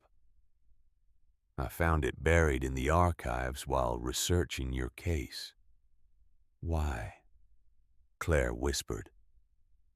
Why did no one tell me about this? Why did no one? Because Douglas Pratt died 2 months after filing this affidavit, Owen said quietly. Heart attack. Just like Earl Grayson. Just like a lot of people who crossed the Graysons over the years. Vernon, who had been standing quietly in the corner, spoke up. You are saying they killed him too. I am saying the pattern is suspicious. And I am saying that Miss Morrison was failed by a system that should have protected her, by people who should have been watching, by a town that was too scared or too bold to do the right thing. Owen reached across the counter and put his hand over Claire's. But that ends now. I am filing a motion to vacate your conviction based on new evidence of prosecutorial misconduct and witness tampering. It is going to take time, maybe months, but we are going to clear your name, Miss Morrison. We are going to prove what they did to you. Claire could not speak. 30 years of being called a thief, a liar, a criminal. 30 years of carrying the weight of a crime she did not commit. And now, finally, someone with the power to do something about it was on her side. There is more, Owen said, about the land, about what your father found. He pulled out another document. This one was a map, old and hand-drawn with markings Claire did not recognize. I found this in the county historical archives. It is from 1892 when your great-great-grandfather first homesteaded this property. Owen pointed to a symbol near the center of the map. See this? It is marked as a spirit well. The original survey notes say the Cherokee people who lived here considered it sacred. They believed it was a gateway between worlds. A gateway. Claire repeated, thinking of the crystal, of the vision, of her father's voice speaking to her across death. I know how it sounds, Owen said, but your father's letters mentioned the phone right. How he set it up to connect to something bigger than wires. And you said you have been getting calls from... He paused, choosing his words carefully. From people who should not be able to call. Claire thought about her mother's voice crackling through the static. About Earl Grayson's ghost warning her of things he had no right to know. The well is not just gold, she said, slowly remembering Earl's words before the line went dead. My father found something else down there. Something older. Owen nodded. I think your father discovered what the Cherokee already knew. That there is something special about this place. Something that goes beyond geology or mining rights or money. But the Graysons, Vernon said, they only care about the gold. They do not understand the rest. They do not believe in it. That is our advantage, Owen said. They are so focused on what they can measure and sell that they are missing the bigger picture. He stood up, gathering his papers.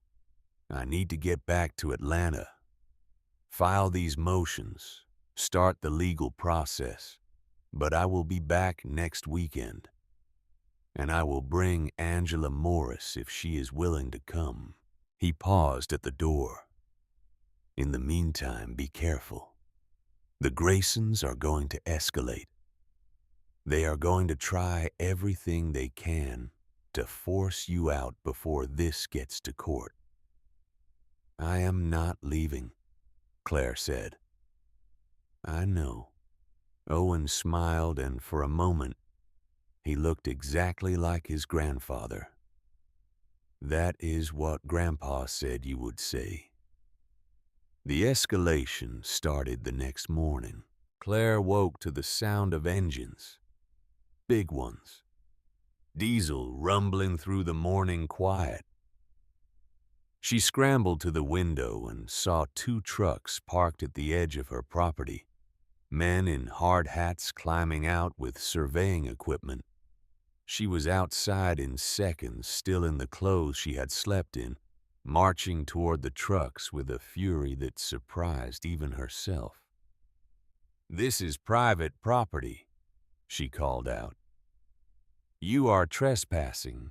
The man who seemed to be in charge, middle-aged with a beer belly straining against his safety vest, looked up from his clipboard with barely concealed contempt.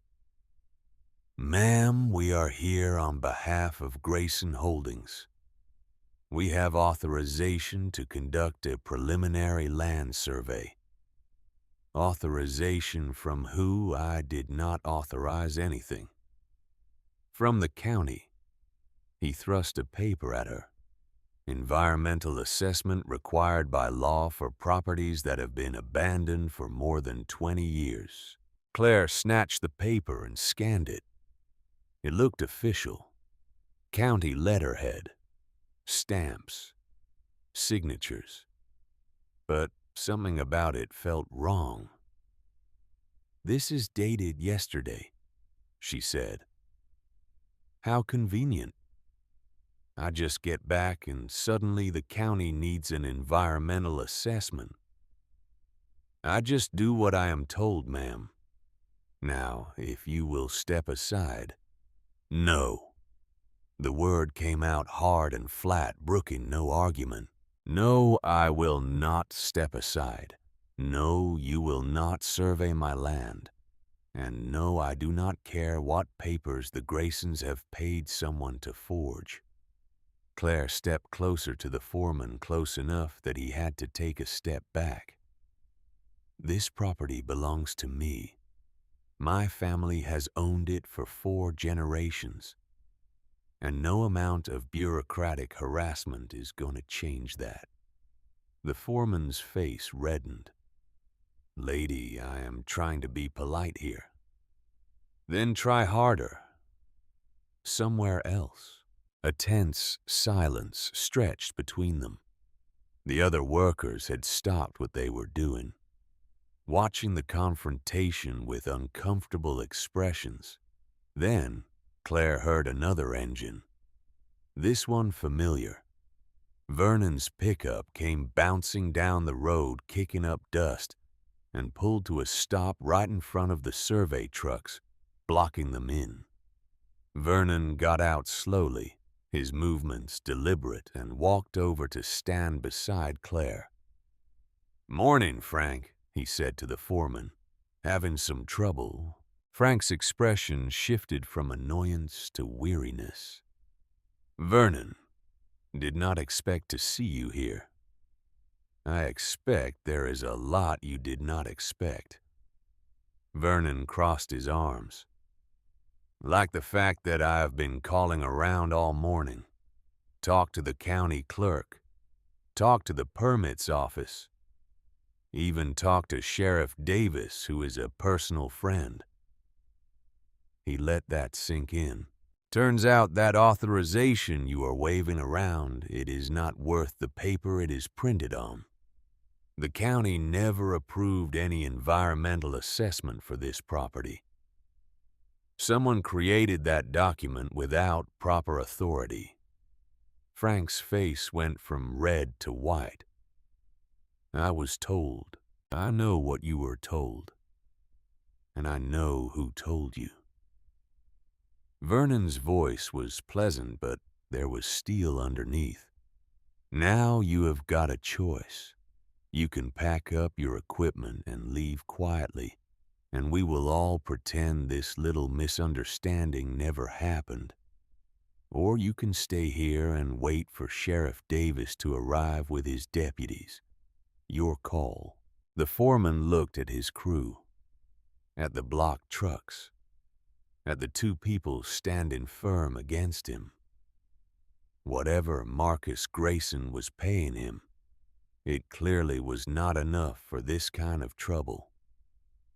"Load up," he muttered to his men.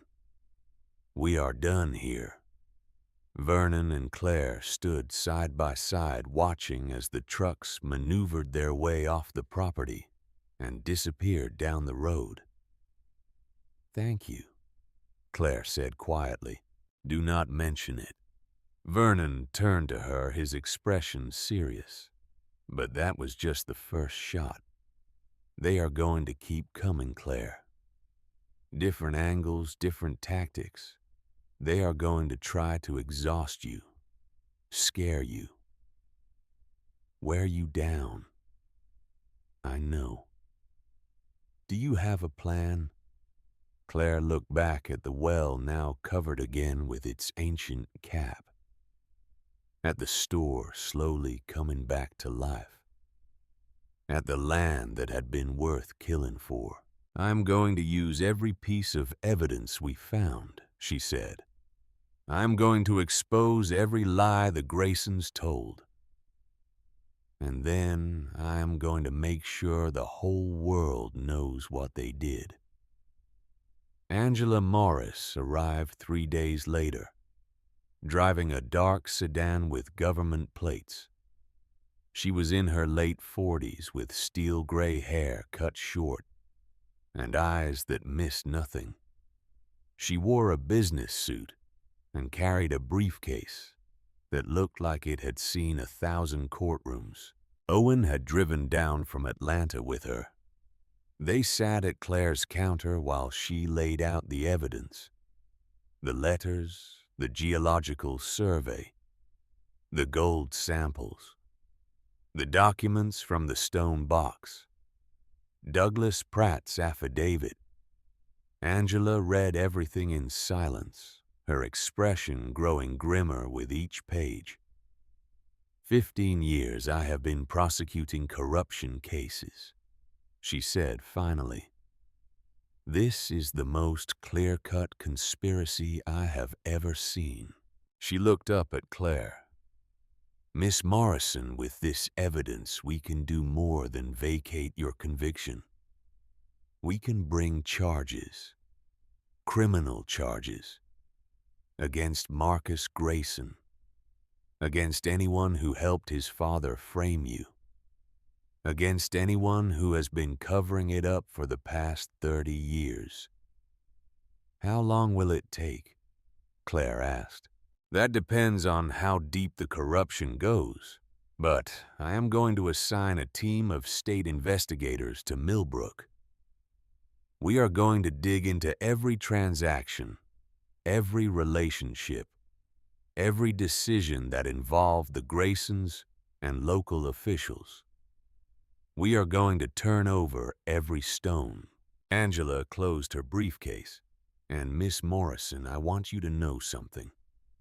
This is not just about clearing your name.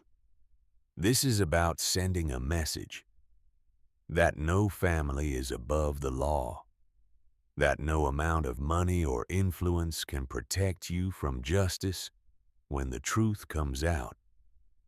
Over the next 3 weeks, Millbrook was invaded by state investigators. They came in their dark sedans and their business suits, knocking on doors, requesting records, conducting interviews. They subpoenaed bank accounts and phone records. They examined property transfers and contract awards. They talked to retired judges and former employees and people who had been too scared to speak up 30 years ago, but were willing to talk now. And they found a web of corruption that went deeper than anyone had imagined. Sheriff Davis Vernon's supposed friend had been accepting bribes from the Graysons for decades. Not just money, but jobs for his relatives, scholarships for his grandchildren, a beach house in his wife's name. 3 county commissioners had approved zoning changes and tax breaks for Grayson Holdings in exchange for campaign contributions that far exceeded legal limits. The judge who had presided over Claire's trial had taken a free vacation to the Graysons' mountain cabin 2 weeks before the verdict. 2 bank executives had falsified records not just for Claire's case, but for other Grayson business dealings over the years.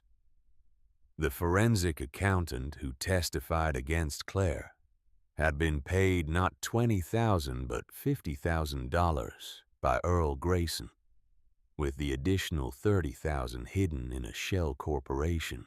And Marcus Grayson had known about all of it. He had not just inherited his father's empire. He had inherited his father's methods. For the past 6 years since Earl's death, Marcus had been maintaining the same corrupt relationships, paying the same bribes, using the same tactics to eliminate competition and control the county. The dominoes began to fall. Sheriff Davis was arrested first, taken into custody at his own office. The booking photo showed a man who looked 10 years older than his age, defeated and small. Then the county clerk who had buried Douglas Pratt's affidavit for 25 years, accepting $1,000 a year to keep it hidden. Then the 3 county commissioners led out of a public meeting in handcuffs, while citizens watched in shock. Then the 2 bank executives arrested at their homes in the early morning. Then the judge retired now, but still liable for his crimes. And finally, on a cold November morning, they came for Marcus Grayson. Claire watched from the window of her store as the state police cruisers pulled up to the Grayson estate visible across the valley. She could not see the details from this distance. Could not see Marcus's face when they told him he was under arrest. Could not see the handcuffs clicking shut around his wrists. But she could imagine it. And that was enough. She felt something loosen in her chest. Something she had been holding so tight for so long that she had forgotten it was there. Not satisfaction exactly. Not revenge, but something quieter, something that felt almost like release. Her conviction was formally vacated on December 15th. The courtroom was packed. Reporters, locals, legal observers who had come to witness what the newspapers were calling the most significant wrongful conviction case in Georgia history. Claire sat at the defendant's table with Owen beside her, wearing clothes Lila had helped her pick out. A simple blue dress. Pearl earrings that had belonged to her mother. She looked like a respectable citizen instead of an ex-convict. Judge Harrison, a new judge appointed specifically to handle the case because every local judge had been tainted by the corruption investigation, read the ruling in a solemn voice. Based on the overwhelming evidence of prosecutorial misconduct, witness tampering, and fraud upon the court, this court finds that Claire Morrison was wrongfully convicted of embezzlement in 1994. Her conviction is hereby vacated, her record expunged, and all rights and privileges of citizenship restored. The courtroom erupted. Cameras flashed. Reporters shouted questions, but Claire barely heard any of it. She was looking at the back of the room where Vernon sat, with tears streaming down his weathered face, where Lila clutched a handkerchief to her mouth, overcome with emotion, where Sarah Winters gave her a thumbs up from behind her professional composure, and in the corner, visible only to her, she saw her parents, Henry Morrison in his work clothes, Sarah Morrison in the blue dress she had worn to church every Sunday. They were smiling, holding hands, watching their daughter finally receive the justice they had waited 30 years to see. Then they faded like morning mist in sunlight, and Claire knew they had found their peace. The state of Georgia offered her compensation for wrongful imprisonment, $3.2 million for 30 years of her life, about $106,000 per year. The lawyers calculated as if time could be quantified so neatly. Claire took the money, not because it made things right. Nothing could make things right. But because she was practical and she was 64 years old, and she had a lot of rebuilding to do. Owen came to her 3 days after the hearing with another proposal. The geological survey, he said. The gold deposit. It is worth millions, Claire. Maybe tens of millions. You could hire a mining company, extract it, set yourself up for life. Sarah, who had been documenting the chamber paintings for the past month, added her voice. You have earned it. After everything you have been through, you deserve to benefit from what your father found. Claire looked at them both, at these good people who had helped her, who wanted the best for her. Then she looked out the window at the land that had been in her family for 4 generations. No, she said simply. Claire, that gold is the reason my father died. She said, it is the reason I went to prison. It is the reason the Graysons became monsters. I will not let it poison anyone else. She turned back to face them. We are going to seal the well, properly this time. Concrete reinforced with steel. And then we are going to plant a garden over it. Vegetables and flowers. Things that grow and bloom and feed people. Things that give life instead of taking it. What about the crystal? Sarah asked quietly. What about protecting it? The crystal stays below, Claire said, glowing in the dark, safe, hidden. As long as a Morrison is on this land, it will be protected. Sarah nodded slowly. You are the keeper now. I am the keeper.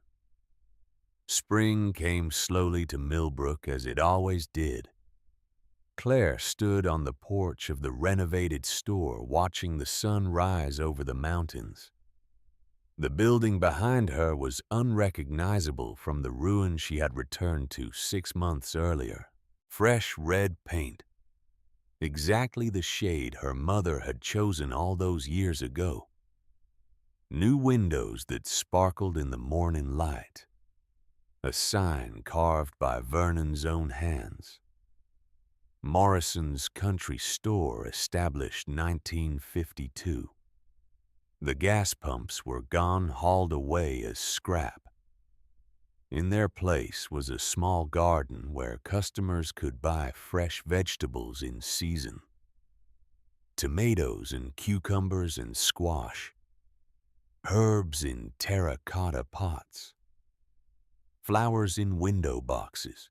The store sold what it had always really sold: community, coffee and conversation, local honey and homemade preserves. The kind of small-town commerce that had nothing to do with profit margins and everything to do with neighbors taking care of neighbors. The bell above the door chimed and Lila emerged with 2 steaming cups. "You are here early," Claire said, accepting the coffee gratefully. Could not sleep. Lila settled into the rocking chair beside her, a new addition purchased with some of the settlement money. Kept thinking about how different everything is now. Different good or different bad. Just different. Lila sipped her coffee, looking out at the same view Claire was watching. 30 years that family controlled this town. 30 years of everyone being too scared to speak up. And now they are gone. Marcus Grayson had been convicted on 14 counts of fraud, conspiracy, obstruction of justice, and attempted arson. The attempt to burn down Claire's store had been traced back to him through phone records and witness testimony. He was serving 25 years in the same state prison where Claire had spent 3 decades. The irony was not lost on anyone. The Grayson estate had been seized, the assets frozen, the empire dismantled piece by piece. Some of the money would go to Claire as additional restitution. Some would go to other victims the investigation had uncovered. People who had lost businesses, homes, even family members to the Graysons' greed. "Vernon is coming by later," Lila said. "Wants to help you plant those tomatoes you have been talking about. He does not need to do that. Try telling him that." Lila smiled. "That man has been waiting 30 years to make things right. Let him plant some tomatoes." Claire nodded slowly. She was still learning how to accept help, how to let people in after so long alone. It did not come naturally, but she was trying. "Sarah called yesterday," Claire said. "The university wants to do a study of the property, archaeological survey, historical documentation, that kind of thing." "What did you tell her?" "I told her I would think about it." Claire set down her coffee cup. "The chamber, what is down there, it is not something I want turned into a research project. People poking and prodding, trying to explain something that does not want to be explained." "Then do not let them," Lila said. "But the history matters, the Cherokee people who were here first, what they knew about this place, that deserves to be remembered." Claire considered this. The paintings on the chamber walls told a story of people who had understood that some places were sacred, that some powers were meant to be protected rather than exploited.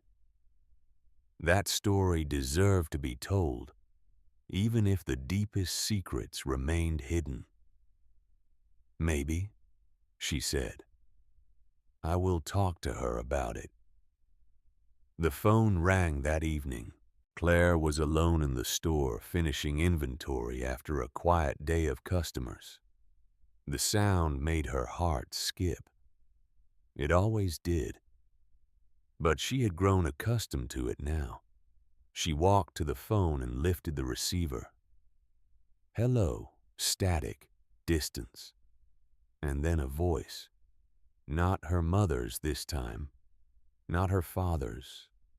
Not Earl Grayson's. A woman's voice, unfamiliar, speaking in a language Claire did not recognize. Then the voice shifted, became something she could understand, as if the crystal itself was translating. You are the keeper now, the one who guards the gateway. Claire's hand tightened on the receiver. Who is this? One of many who came before. We have watched you, Claire Morrison. We have seen your suffering, your strength, your choice to protect rather than exploit. What do you want from me? Nothing that you have not already given. You have sealed the well. You have kept the secret. You have honored the old ways without even knowing what they were. I just wanted to protect my family's land. Yes. That is why you were chosen.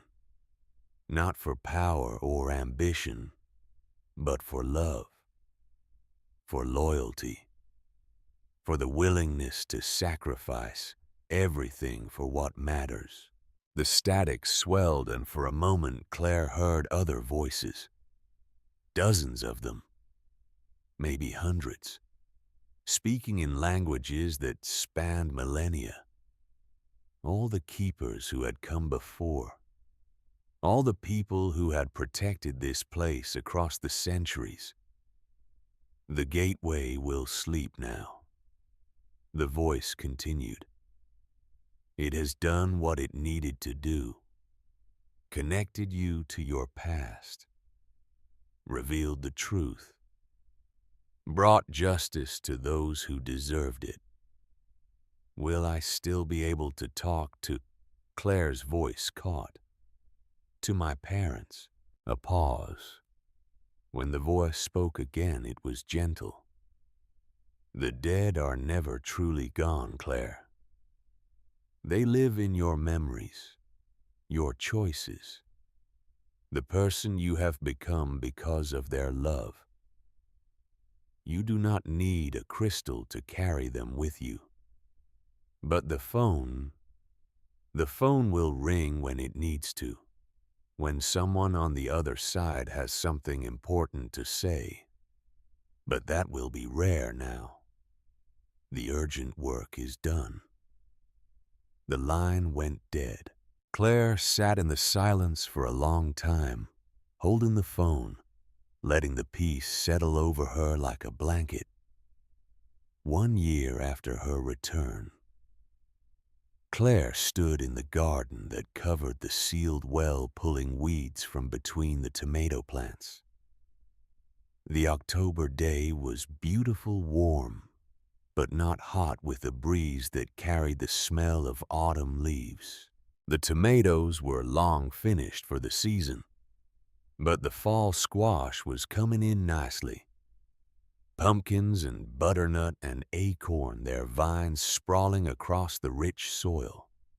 The chrysanthemums she had planted around the edges blazed with color, deep reds and golds and oranges. She knelt in the dirt, feeling the cool earth beneath her fingers. This garden growing over the sealed crystal chamber, over the gold vein that had cost so much, seemed like the right kind of memorial. Life instead of greed, growth instead of theft. 1 year, she said softly to the ground. 1 year since I came back. She did not expect an answer, and she did not get one. The phone had not rung in months. The urgent work was done, the voice had said. But as she knelt there, hands in the soil, she felt something. A warmth at her back, like someone standing close. the faint scent of her mother's perfume, her father's pipe tobacco. "I am okay," she said to the empty air. "I am finally okay." The presence faded if it had ever been there at all. Claire stood brushing the dirt from her knees and looked out at the land that had been in her family for 4 generations. The mountains rose in the distance, painted with autumn colors. The road wound past the store, carrying travelers to wherever they were going. The sun warmed her face, and somewhere in the trees, birds were singing. She thought about everything she had lost. 30 years of her life, her parents, her youth, the future she had imagined for herself, the children she had never had, the ordinary joys that had been stolen from her. But she thought about what she had gained too. The truth, justice, a home that was truly hers, friends who had stood by her when standing cost them something, the knowledge that she had been loved was still loved by people who had passed beyond the veil but had not forgotten her. And she thought about what she had chosen: to protect rather than exploit, to rebuild rather than revenge, to plant a garden over buried gold, because some treasures were worth more than money. She walked back to the store where Maria, the young single mother she had hired, was opening up for the day, where Vernon was settling into his rocking chair with his first cup of coffee, where the phone hung silently on the wall waiting for whenever it was needed again. "Beautiful morning," Vernon said as she climbed the porch steps. "It is," Claire agreed. "You look happy." She considered the word. Happy. It was not quite right. There was too much grief in her history for simple happiness. But there was something else, something deeper and more durable. "I look like myself," she said finally. "For the first time in 30 years, I look like myself." Vernon nodded as if this made perfect sense. "That is better than happy. Happy comes and goes. Being yourself that lasts." The bell above the door chimed as the first customer of the day walked in. Claire straightened her apron, put on her welcoming smile, and went to see what they needed. Outside, the sun continued to rise, painting the world in shades of gold. Morrison's country store was alive again, thriving. A woman who had lost everything and found her way back stood behind the counter greeting neighbors, pouring coffee, living the life that had been stolen from her and reclaimed through courage and truth. And deep beneath the garden, beneath the sealed concrete and steel, beneath the layers of earth and stone, the crystal pulsed softly in the darkness, glowing, waiting, protected by the woman who had chosen to guard it rather than profit from it. The keeper of the well, the last Morrison standing on Morrison land, a woman who had survived 30 years in prison for a crime she did not commit, who had returned to ruins and rebuilt them into something beautiful, who had faced down powerful enemies and won, not through violence, but through truth. Claire Morrison, 65 years old, with white hair and steady gray-green eyes and hands that were rough from honest work. A woman who knew the value of patience, who understood that some battles took decades to win, who had learned that justice, when it finally came, was worth the wait. She had been broken, but she had not stayed broken. She had been defeated, but she had not stayed defeated. She had been alone, but she had not stayed alone. And now, standing in the store her father built on the land her great-great-grandfather homesteaded, she was home. Finally, truly home. The mountains stood watch in the distance. The road carried its travelers. The garden grew over its secrets.